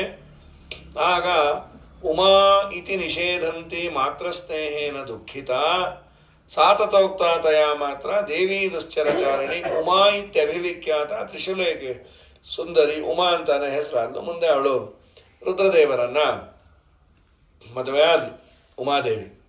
ಇನ್ನು ಅಮೂರ್ತ ಪಿತೃಗಳ ಬಗ್ಗೆ ಹೇಳ್ತಾ ಅಗ್ನಿಶ್ವಾತರು, ಅದೇ ಅಮೂರ್ತ ಪದ 2ನೇದು ಅಗ್ನಿಶ್ವಾತರು ಅಂತ. ಅವರು ಮರೀಚಿ ಋಷಿಗಳ ಮಕ್ಕಳು. ಅವ್ರಿಗೊಬ್ಬಳು ಮಗಳು ಅಚ್ಚೋದೆ ಅಂತ. ಅವಳು ಯಾರು ಅಂದರೆ ವೇದವ್ಯಾಸ ದೇವರ ತಾಯಿ ಸತ್ಯವತಿ. ಅಚ್ಚೋದೆಯ ಒಂದು ಪುಟ್ಟ ಘಟನೆ ನಡೀತದು. ಅವಳು ನಡೆದು ಬರ್ತಾ ಇದ್ಲು, ಈ ಪಿತೃದೇವತೆಗಳು ಬಂದರು. ಸಿಕ್ಕಾಪಟ್ಟೆ ಬ್ರೈಟ್ನೆಸ್ ಅವ್ರದ್ದು. ಅವ್ರು ಯಾರು ಅಂತಲೇ ಗೊತ್ತಾಗಲಿಲ್ಲ. ಈ ರಾತ್ರಿ ಹಾಗೆ ಆಗತ್ತೆ, ಆ ಗಾಡಿ ಗ್ಲೇರು ಹ್ಯಾಲೋಜನ್ ಬಲ್ಪ್ ಹಾಕ್ಬಿಟ್ಟಿದ್ರೆ ನಾವು 2 ವೀಲರ್ಗೆ ಏನೂ ಕಾಣಲ್ಲ, ಸುಮ್ಮನಿದ್ರೆ ಪರವಾಗಿಲ್ಲ. ಅವ್ರನ್ನ ಮೀರಿ ಹೋಗ್ತೀವಿ ಅಂದರೆ ಮೋರಿಲಿ ಕೂತಿರ್ತೀವಿ. ಹಾಗಾಗಿ ಅಂಥ ಬೆಳಕು. ಒಬ್ಬ ಗಂಧರ್ವ, ಉಪರಿಚರ ಅಂತ ಅವನ ಹೆಸರು. ಅವನು ಬರ್ತಾ ಇದ್ದ. ಅವನನ್ನು ಅಪ್ಪ ಅಂತ ಆಲಿಂಗನ ಮಾಡಿ ನಮಸ್ಕಾರ ಮಾಡಿ ಆಲಿಂಗನ ಮಾಡಿಕೊಂಡ್ಳು. ಅವನು ಇವರಪ್ಪ ಅಲ್ಲ, ಇವರಪ್ಪ ಅಂದರೆ ಎದುರಿಗಿದ್ದಾರೆ. ಆಗ ಈ ಅಪ್ಪಂದರು ಶಾಪ ಕೊಟ್ಟರು. ನಾವು ನಿಜವಾದ ಅಪ್ಪ ಇದ್ದಾಗ ನಮ್ಮೆದುರಿಗೆ ಇನ್ನೊಬ್ಬನನ್ನು ನೀನು ಅಪ್ಪ ಅಂತ ಸಂಬೋಧನೆ ಮಾಡಿದ್ದು ತಪ್ಪು, ಆದ್ದರಿಂದ ನೀನು ಅವನ ಮಗಳಾಗೇ ಹುಟ್ಟು ಭೂಲೋಕದಲ್ಲಿ ಶಾಪ ಕೊಟ್ಬಿಟ್ರು. ಅವಳಂದು ಏನು ದೊಡ್ಡ ಅಪರಾಧ ಅಲ್ಲ. ಆ ಬ್ರೈಟ್ನೆಸ್ಸಿಂದ ಯಾರು ಗೊತ್ತಾಗದೆ ತಂದೆ ಅಂತ ಈಗ ಯಾರನ್ನೋ ಅಂದರೆ ನೀವು ಇಷ್ಟು ಮಾಡೋದಾ? ಇಲ್ಲ ಇಲ್ಲ, ಇದು ದೇವರ ಸಂಕಲ್ಪ. ನಿನ್ನ ಹೊಟ್ಟೆಯಲ್ಲಿ ವೇದವ್ಯಾಸ ದೇವರ ಅವತಾರ ಆಗುತ್ತೆ, ಅದಕ್ಕೆ ಇದೆಲ್ಲ ನಡೆದಿದೆ, ಹೋಗು ಅಂತ. ಅವನ ಹೆಸರು ಅಮಾವಾಸು ಅಂತ. ಆ ಅಮಾವಾಸು ಅನ್ನೋನಿಗೆ ಉಪರಿಚರ ಅಂತ ಮೇಲೆ ಹಾರುವಂಥ ಶಕ್ತಿ ಕೊಟ್ಟಿದ್ದರು. ಅವನೇನು ಮಾಡ್ದ, ಯಾವಾಗೋ ನೆನೆಸಿಕೊಂಡು ಇನ್ನೆಲ್ಲೋ ಬಂದಿದ್ದ ತನ್ನ ಹೆಂಡತಿ ಋತುಮತಿಯಾದ ಕಾಲ ಋತುಕಾಲ ಅಂಥೇಳಿ ಅವನೇನು ಮಾಡಿದ, ತನ್ನ ವೀರ್ಯವನ್ನು ಹಿಡಿದು ಒಂದು ದೊನ್ನೆಯಲ್ಲಿ ಅದನ್ನು ಒಂದು ಹದ್ದಿಗೆ ಕೊಟ್ಟ, ನನ್ನ ಮನೆಗೆ ತಲುಪಿಸು ಅಂತ. ಇನ್ನೊಂದು ಹದ್ದು ಬಂದು ಜಗಳ ಆಡಿ ಅದು ನೀರಲ್ಲಿ ಬಿದ್ದೋಯ್ತು ಯಮುನೆಯಲ್ಲಿ. ಅದನ್ನು ಯಾವುದೋ ಒಂದು ಮೀನು ನುಂಗಿ ಕೂತ್ಕೋತು. ಆ ಮೀನು ಹಿಡಿಯೋನಿಗೆ ಆ ಮೀನು ಸಿಕ್ಕಿ ಅದನ್ನು ಹೆಚ್ಚಿ ನೋಡಿದ್ರೆ 2 ಮಕ್ಕಳು, ಒಂದು ಗಂಡು ಒಂದು ಹೆಣ್ಣು. ರಾಜನಿಗೆ 2 ತಂದು ಕೊಟ್ಟ, ಏನೇ ಸಿಕ್ಕಿದ್ರು ಸರ್ಕಾರದ್ದು ಅಂತ. ರಾಜ ಅಂದ 50-50, ನಾ ಗಂಡು ಇಟ್ಕೋತೀನಿ, ನೀ ಹೆಣ್ಣನ್ನು ಕಟ್ಕೊಂಡು ಹೋಗುವಂತ. ಅವಳೇ ಮತ್ಸ್ಯ ಗಂಧಿ ಅಂತ. ಮುಂದೆ ವೇದವ್ಯಾಸ ದೇವರ ಪರಾಶರರನ್ನು ಮದುವೆ ಆದಲು. ವೇದವ್ಯಾಸ ದೇವರ ಅವತಾರ ಆದಮೇಲೆ ಯೋಜನಗಂಧಿ ಅಂತ, ಸತ್ಯವತಿ ಅಂತಾನೋ ಅವಳಿಗೆ ಹೆಸರು. ಅವಳೇ ಸತ್ಯವತಿ, ಅಚ್ಚೋದಯೇ ಸತ್ಯವತಿಯಾಗಿ ಹುಟ್ಟಿದ್ದು. ನಾಮ್ನಾ ವಸರತಿ ಖ್ಯಾತಂ ಐಲಪುತ್ರಂ ಯಶಸ್ವಿನಾಂ ಅದ್ರಿಕಾಪ್ ಸರಸಾಯುಕ್ತಂ ವಿಮಾನೆ ದಿವ್ಯವಿಷ್ಠಿತಂ ಸಾತೇನ ವ್ಯಭಿಚಾರಿಣಿ ದುಃಖಿತ ಕಾಮಚಾರಿಣಿ ಅಂಥೇಳಿ ಈ ಕಥೆಯನ್ನು ಹೇಳ್ತಾರೆ. ಇದಾದ ಮೇಲೆ ಮುಂದೆ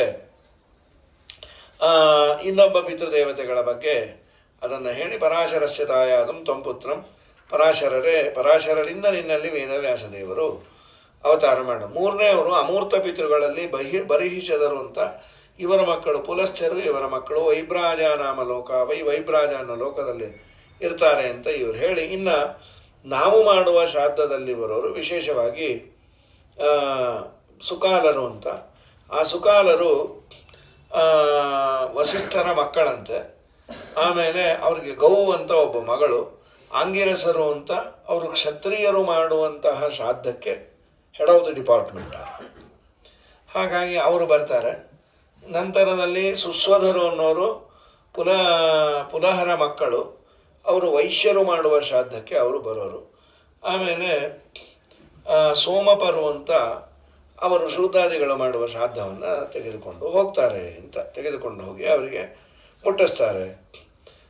ಇಷ್ಟೆಲ್ಲ ಹೇಳಿ ಆದಮೇಲೆ ಸರ್ವೇಷಾಂ ರಾಜತಂ ಪಾತ್ರಂ ಅಪಿವಾ ರಜತಾನ್ವಿತಂ.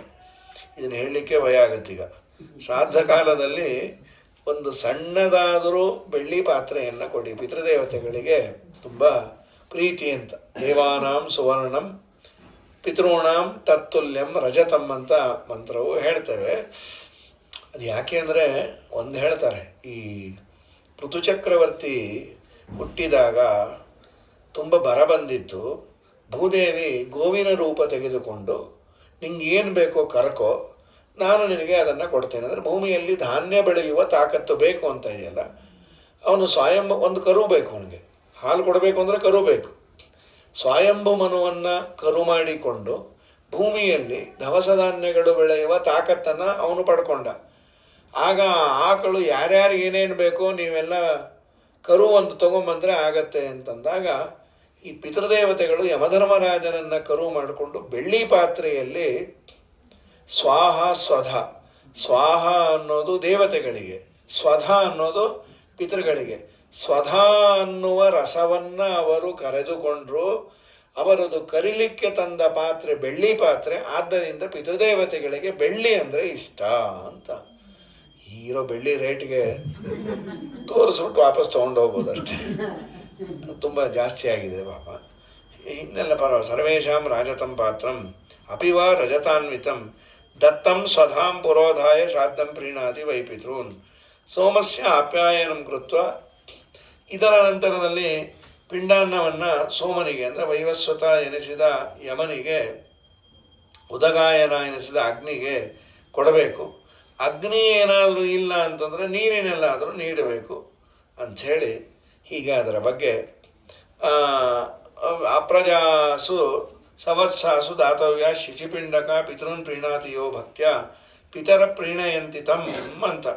ಇನ್ನು ಅಪ್ರಜಾಸು ಸವತ್ಸಾಸು ದಾತವ್ಯ ಶುಚಿಪಿಂಡಕ, ಕೊಂಬುಗಳಲ್ಲಿ ನೀಡಿದ ನೀರು ಅಂದರೆ ಕಪಿಲ ಗೋವು ಅಂತ, ಕಪಿಲ ಬಣ್ಣ ಕಂದು ಬಣ್ಣದ ಗೋವು, ಅದರ ಕೊಂಬನ್ನು ತೊಳೆದು ಸ್ನಾನ ಮಾಡಿದರೆ ಎಲ್ಲ ತೀರ್ಥಗಳು ಇರುತ್ತಂತೆ. ಆಮೇಲೆ ಲಕ್ಷಣಭರಿತವಾದ ಕರು ಹಾಕಿದ ಅಥವಾ ಹಾಕದಿದ್ದ ಹಸುಗಳಿಗೆ ಆಹಾರವನ್ನು ನೀಡಿದರೆ, ಇದು ಪಿತೃಗಳ ಉದ್ದೇಶದಿಂದ ನೀಡಿದರೆ ಪಿತೃಗಳು ಪ್ರೀತರಾಗ್ತಾರೆ ಅಂತ. ಅದು ಕೆಲವೆಲ್ಲ ಹೀಗೆಲ್ಲ ಇದೆ. ಅದು ಬೇರೆ ಬೇರೆ ಸಂದರ್ಭದಲ್ಲಿ ಯಾವುದೋ ಊರಲ್ಲಿದ್ದೇವೆ, ಶ್ರಾದ್ದ ಬಂದಿದೆ, ಯಾರೂ ಬ್ರಾಹ್ಮಣರು ಸಿಕ್ಕಿಲ್ಲ, ಏನು ಮಾಡಬೇಕು, ಗೋವಿಗೆ ಅವರು ಮನೆಯಲ್ಲಿ ಶ್ರಾದ್ದ ಪ್ರಕ್ರಿಯೆಯನ್ನು ಮುಗಿಸಿ ಗೋವಿಗೆ ಒಂದಿಷ್ಟು ಅಕ್ಕಿ ಬೆಲ್ಲ ಇಟ್ಟು ಕೃಷ್ಣಾರ್ಪಣ ಅನ್ನೋದು ಆಚಾರ ಸಿಕ್ಕಾಗ ದಕ್ಷಿಣ ಇದನ್ನು ಕೊಡೋದು. ಪ್ರಾಯಃ ಹೀಗೆ ಇಲ್ಲೆಲ್ಲೂ ಈ ಬೆಂಗಳೂರಲ್ಲಿದ್ದವ್ರಿಗೆ ಈ ಸಮಸ್ಯೆಗಳಿಲ್ಲ. ಎಲ್ಲೋ ಅವನು ಟ್ರಾನ್ಸ್ಫರ್ ಆಯಿತು ಅಸ್ಸಾಮಲ್ಲಿ, ಅಲ್ಲಿ ಯಾವ ಆಚಾರ ನೋಡ್ಕೋದು. ಕೆಲಸಕ್ಕೆ ಹೋಗಿದ್ದಾನೆ, ಅನಿವಾರ್ಯ, ಯಾರೂ ಸಿಕ್ಕಿಲ್ಲ. ಅಂಥ ಸಂದರ್ಭದಲ್ಲಿ ತುಂಬ ಊರುಗಳಲ್ಲಿ ಇನ್ನೊಬ್ಬರಿಲ್ಲ. ಇನ್ನೊಬ್ಬ ನನ್ನ ಶ್ರಾದ್ದಕ್ಕೆ ಕರೀತೇನೆ ಅಂದರೆ ಏಕಾದಶಿ ಮಾಡೋನಿಲ್ಲ. ಸಣ್ಣ ಪುಟ್ಟ ಊರುಗಳಲ್ಲಿ ಎಲ್ಲರೂ ಸಿಟಿ ಸೇರಿಕೊಂಡಿರೋದ್ರಿಂದ ಕಠಿಣ ಇದೆ. ಅಂಥ ಸಂದರ್ಭದಲ್ಲಿ ಮತ್ತು ಶ್ರಾದ್ದಕ್ಕೆ ಅಂತಾನೆ ಬಿಟ್ಟು ಬರೋಕ್ಕೆ ಪಾಪ ಕಷ್ಟ. ಏನೋ ಬಡತನ, ಅವ್ರವ್ರದ್ದೇ ಸಮಸ್ಯೆಗಳಿರುತ್ತೆ. ಇನ್ನು ಕೆಲವು ಕಡೆ ಅಂತೂ ನಾವು ನಿಜವಾಗಲೂ ರಾಘವೇಂದ್ರ ಸ್ವಾಮಿಗಳಿಗೆ ದೊಡ್ಡ ನಮಸ್ಕಾರವನ್ನು ಮಾಡಬೇಕು. ಎಲ್ಲೆಲ್ಲಿ ರಾಯರ ಮಠ ಇದೆ, ದೇವರ ದಯದಿಂದ ಬೇಕೋ ಬೇಡವೋ ಏನೋ ಶ್ರಾದ್ದ ಪ್ರಕ್ರಿಯೆ ಅಂತೂ ನಡೀತಾ ಇದೆ. ಕೆಲವು ಊರುಗಳಲ್ಲಿ ರಾಯರ ಮಠ ಇಲ್ಲ ಅಂಥೇಳಿ ಶ್ರಾದ್ದವನ್ನು ನಾವೇನು ಮಾಡೋಣ, ರಾಯರ ಮಠ ಇಲ್ಲ ಅಂತ. ಅಂದರೆ ರಾಯರ ಮಠದಲ್ಲಿ ಮಾತ್ರ ಮಾಡಬೇಕು ಅಂತ ಇವ್ರಿಗೆ ಶಂತನು ಸ್ವಪ್ನದಲ್ಲಿ ಹೇಳೊಟ್ಟೋಗಿದ್ದಾನೆ. ಇದೊಂದು ದೊಡ್ಡ ದುರಂತ ಇದು. ಅವ್ರಿಗೇನು 100 ಕಿಲೋಮೀಟರ್ ರೇಡಿಯಸ್ಸಲ್ಲಿ ಏನೋ ರಾಯರ ಮಠಕ್ಕೆ ಬಂದು ಹೋಗಿ ಇಡೀ ದಿವಸ ಆಗುತ್ತೆ, ನಮಗಾಗಲ್ಲ ಅಂಥೇಳಿ ಅದಕ್ಕೆ ಆದಾಗ ನಾವು ಮಾಡ್ತೀವಿ, ಹೋದಾಗ ನಾವು ಮಾಡ್ತೇವೆ ಅಲ್ಲ. ಇದು ಈ ದೃಷ್ಟಿಯಲ್ಲಿ ಸಿಟಿಗಳಲ್ಲಿದ್ದೀವಿ, ಇದರ ಬಿಸಿ ಗೊತ್ತಿಲ್ಲ. ವಿತಿನ್ 2 ಕಿಲೋಮೀಟರ್ಸ್ ರೇಡಿಯಸ್ಸಲ್ಲಿ ಒಂದು ಯಾವುದೋ ಸಂಸ್ಥೆ ರಾಯರ ಮಠ ಇದೆ. ಅದು ಅಡುಗೆ ಚೆನ್ನಾಗಿರುತ್ತೋ ಬಿಡುತ್ತೋ ಏನೋ ಒಂದಿನದ ಪ್ರಾರಬ್ಧ ಮುಗಿಸ್ಕೊಂಡಂತೂ ಬರ್ಬೋದು. It is there. ಅಂದರೆ ನಾಮಿನಲ್ ಆಗಿ ಆಗತ್ತೆ. ಹಣ ಇದ್ದವರು ಚೆನ್ನಾಗಿ ಮಾಡಲಿ, ಪ್ರಕ್ರಿಯೆ ಅಂತೂ ಬಿಡೋ ಹಾಗಿಲ್ಲ. ಏನೋ ಒಂದು 500-1000 ರೂಪಾಯಿ ಇಟ್ಕೊಂಡು ಹೋದರೆ ಅಲ್ಲಿ ಶ್ರಾದ್ದಕ್ಕೆ 500-1000 ಬರೆದಿರ್ತಾರೆ, ಕೊಟ್ಟು ಬರಬಹುದು. ಎಲ್ಲ ಇದೆ, ಈ ಇಲ್ಲ ಅಂತ ಯಾರಿಗಿಲ್ಲ. ಬರ್ತ್ಡೇಗೆ 1 ತಿಂಗಳಿಂದ ಓಡಾಡಿ ಸತ್ತೋಗ್ತಾ ಇರ್ತಾನೆ ಕೇಕ್ಗೆ. ದಿನಕ್ಕೊಂದು ಆ ಕೇಕನ್ನು ವೆರಿಫಿಕೇಷನ್ ಹೇಳ್ತಾನೆ ಇರ್ತಾನೆ, ಅದಕ್ಕೆ ಆ ಕಾಂಬಿನೇಷನ್ ಈ ಕಾಂಬಿನೇಷನ್. ಅಪ್ಪನ ಶ್ರಾದ್ದ ಅಂದರೆ ಹಿಂದಿನ ದಿನ ನೆನಪಾದ್ರೆ ಆಯಿತು, ಇಲ್ಲ ಅಂದ್ರೆ ಇಲ್ಲ. ಓ ಹೋಗಿದಾರಲ್ವ ನಮ್ಮಪ್ಪ ನನ್ನ ಹೃದಯದಲ್ಲೇ ಇದ್ದುಬಿಟ್ಟ್ಯಾರೆ ಅಂತ ಇಂಥ ದೊಡ್ಡ ದೊಡ್ಡ ಮಾತುಗಳೆಲ್ಲ ಆಡೋದು. ಶ್ರಾದ್ದ ಪ್ರಕ್ರಿಯೆಯನ್ನು ಮಾಡಲೇಬೇಕು. ಸರಿಯಾಗಿ ಮಾಡಿದಾಗ ಪಿತೃದೇವತೆಗಳು ಚೆನ್ನಾಗಿ ಅವರಿಗೆ ಕೊಡ್ತಾರೆ. ಅತಃಪರಂ ಪ್ರವಕ್ಷ್ಯಾಮಿ ಕ್ರಿಯಾಕಲ್ಪಂ ಯಥಾವಿಧಿ. ಕ್ರಿಯೆಯನ್ನು ಹೇಗೆ ಮಾಡಬೇಕು, ಏನು ಮಾಡಬೇಕು ಅಂತ ಹೇಳ್ತಾ ಪ್ರಾಜಾಪತ್ಯ ದ್ವಿತೀಯ ಸ್ಯಾತ್. ಇಲ್ಲಿ ಕೆಲವು ಅಂಶಗಳನ್ನು ಇಲ್ಲೊಂದು ಹೇಳಿದ್ದಾರೆ. ಈ ಪಿತೃದೇವತೆಗಳ ವಂಶವನ್ನು ಹೇಳ್ತಾ ಒಂದು ಪುಟ್ಟ ಕಥೆಯನ್ನು ಹೇಳ್ತಾರೆ. ಇಲ್ಲೊಂದು ಶುಕ್ರ ನೀತಿಯನ್ನು ಹೇಳುವ ಸಂದರ್ಭದಲ್ಲಿ ಈ ಒಂದು ಪೂಜನೀಯ ಅಂತ ಒಂದು ಪಕ್ಷಿ ರಾಜನ ಮನೆಯಲ್ಲಿ ಇತ್ತು. ಅದಕ್ಕೂ ರಾಜನಿಗೂ ತುಂಬ ಸ್ನೇಹ ಇತ್ತು. ರಾಜನ ಹೆಂಡತಿ ಗರ್ಭಿಣಿ ಆದ್ದು, ಈ ಪೂಜನೀಯ ಪಕ್ಷಿ ಹೆಂಡತಿನೂ ಗರ್ಭಿಣಿ ಆಯಿತು. ಇಬ್ಬರು ಸಮಕಾಲದಲ್ಲಿ ಇದು ಮರಿಯನ್ನು ಹುಟ್ಟಿಸ್ತು. ಅಲ್ಲಿ ಒಂದು ಗಂಡು ಮಗ ಆದ. ಇಬ್ಬರು ಆಟ ಆಡ್ಕೊಂಡಿದ್ರು. ಒಂದಿನ ಆ ಪೂಜನೀಯ ಪಕ್ಷಿಯ ಮಗುವನ್ನು ಕೊಂದಾಕ್ಬಿಟ್ಟ ರಾಜಕುಮಾರ. ಪಾಪ ಇದು ಬಂತು, ತನ್ನ ಮಗು ಸತ್ತೋಗಿದೆ, ತುಂಬ ನೋವಾಯಿತು. ರಾಜ ಅಂದ, ತುಂಬ ಸಾರಿ, ಗೊತ್ತಿಲ್ಲ, ಅವನ ಮಗು ಹಾಗೆ ಮಾಡಿಬಿಡ್ತು, ಅವನ ಪರವಾಗಿ ನಾನು ಅವನು ಹೊಡೆದೇನೆ ಬಡ್ದೇನೆ. ಸರಿ, ಇದೇನು ಮಾಡ್ತು, ಆ ರೋಷಕ್ಕೆ ಅವನ ಕಣ್ಣು ಕಿತ್ತುಬಿಟ್ಟು ಹೊಟ್ಟೋಯ್ತು. 2 ಕಣ್ಣನ್ನು ಕುರುಡು ಮಾಡಿ ಹೋಯಿತು. ಆಮೇಲೆ ರಾಜ ಅಂದ, ನೀನು ಮಾಡಿದ್ದು ನನಗೇನು ಬೇಜಾರಿಲ್ಲ, ಯಾಕೆಂದರೆ ನಿನ್ನ ಮಗ ಸತ್ತಿದ್ದಕ್ಕೆ ಪ್ರಕ್ರಿಯೆ ನೀನು ಪ್ರತೀಕಾರವನ್ನು ತಗೊಂಡಿದ್ದೆ, ಆಯಿತು, ಇನ್ನು ಮುಂದೆ ನೀವು ಫ್ರೆಂಡ್ಸ್ ಆಗಿರೋಣವಾ? ಖಂಡಿತ ಇರಲ್ಲ. ನೀವು ಮನುಷ್ಯರು ನಾಟಕ ಆಡ್ತೀರಿ, ಕೋಪ ಇಲ್ಲ ಅಂತ. ನಿನಗೆ ಮೈ ಉರಿದು ಹೋಗ್ತಾ ಇದೆ, ಕಣ್ಣು ಕಿತ್ತಿದ್ದು.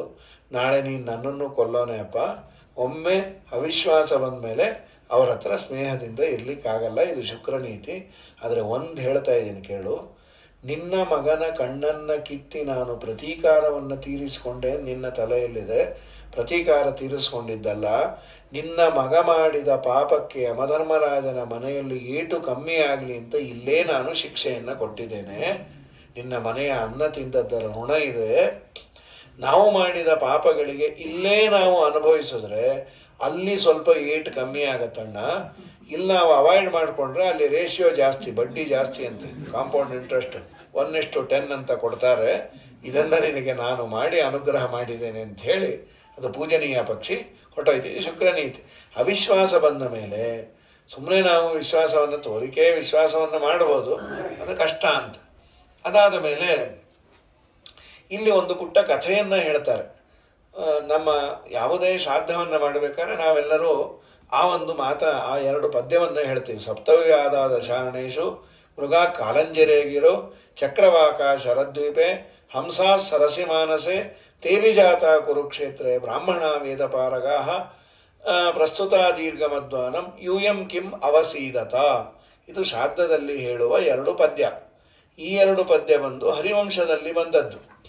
ಫೈನಲ್ ಕನ್ಕ್ಲೂಷನ್ನು 2 ಪದ್ಯ. ಅದು ಏನಿದು ಅಂತಂದರೆ, ಭರದ್ವಾಜರ ಮಕ್ಕಳು ಅವರು ವಿಶ್ವಾಮಿತ್ರರಲ್ಲಿ ಅಧ್ಯಯನವನ್ನು ಮಾಡ್ತಾ ಇದ್ರು ಅಂತ ಕೆಲವು ಕಡೆ, ಕೌಶಿಕಸ್ಯ ಸುತಾಸ್ತಾತ ಅಥವಾ ವಿಶ್ವಾಮಿತ್ರರ ಮಕ್ಕಳೇ ಶಿಷ್ಯ ಗಾರ್ಗಸ್ಯ ಭಾರತ, ಗರ್ಗರಲ್ಲಿ ಅವರು ಅಧ್ಯಯನವನ್ನು ಮಾಡ್ತಾ ಇದ್ರು. ಯಾರಾದರೂ ಅಧ್ಯಯನ ಮಾಡಲಿ, ಮುಖ್ಯವಾಗಿ ತಥ್ಯಾಂಶ ಏನು ಅನ್ನೋದು, ಪಿತರಿ ಉಪರತೆ ತಸ್ಮಿನ್ ವ್ರತವಂತಸ್ತಥೋ ಭವತೆ.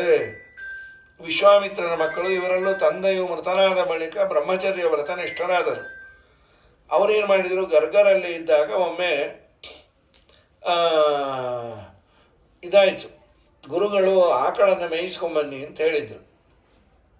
ಇವರೆಲ್ಲ ಅರಣ್ಯಕ್ಕೆ ಬಂದ್ಯಾರು, ತುಂಬ ದೂರ. ಆಕಳು ಹುಲ್ಲನ್ನು ತಿಂತಾ ಇದೆ, ಚೆನ್ನಾಗಿ ಹುಲ್ಲಿದೆ, ಅದು ಬಿಟ್ಟು ಬೇರೆ ಏನಿಲ್ಲ. ಇವ್ರಿಗೆ ತಿನ್ನಲಿಕ್ಕೆ ಹಣ್ಣಿಲ್ಲ, ಕುಡಿಲಿಕ್ಕೆ ನೀರಿಲ್ಲ, ಸಿಕ್ಕಾಪಟ್ಟೆ ದೂರ ಬಂದುಬಿಟ್ಟಾರೆ. ಇವ್ರಿಗೆಲ್ಲ ಅನ್ನಿಸ್ತು ನಾವು ಮನೆಗೂ ಸೇರೋದ್ರಲ್ಲಿ ಸತ್ತೋಗ್ತೀವಿ ಅಂತ. ಯಾಕಿಟ್ಟು ದೂರ ಬಂದೋ ಏನೋ. ಈಗೇನು ಮಾಡೋಣ? ಅದರಲ್ಲಿ ಯಾರಿಗೂ ಹೊಳಿತಾ ಇಲ್ಲ. ಒಬ್ಬ ಹೇಳ್ದ, ನೀವು ಯಾರು ಬೈದೇ ಇದ್ದರೆ ಒಂದು ಐಡಿಯಾ ಹೇಳ್ತೀನಿ. ಏನು? ಈ ಒಂದು ಆಕಳನ್ನು ಕೊಂದು ತಿಂದಾಕ್ಬಿಟ್ರೆ ಛೇ ಛೇ ಛೇ ಛೇ ಛೇ ಛೇ, ಏನಿದು? ಗೋಹತ್ಯೆಯನ್ನು ಮಾಡೋದೋ, ಅದರಲ್ಲೂ ಗುರುದ್ರೋಹ ಮಾಡೋದೋ, ಗುರುಗಳು ನಂಬಿಕೆ ಇಟ್ಟು ಕಳಿಸಿದ್ದು.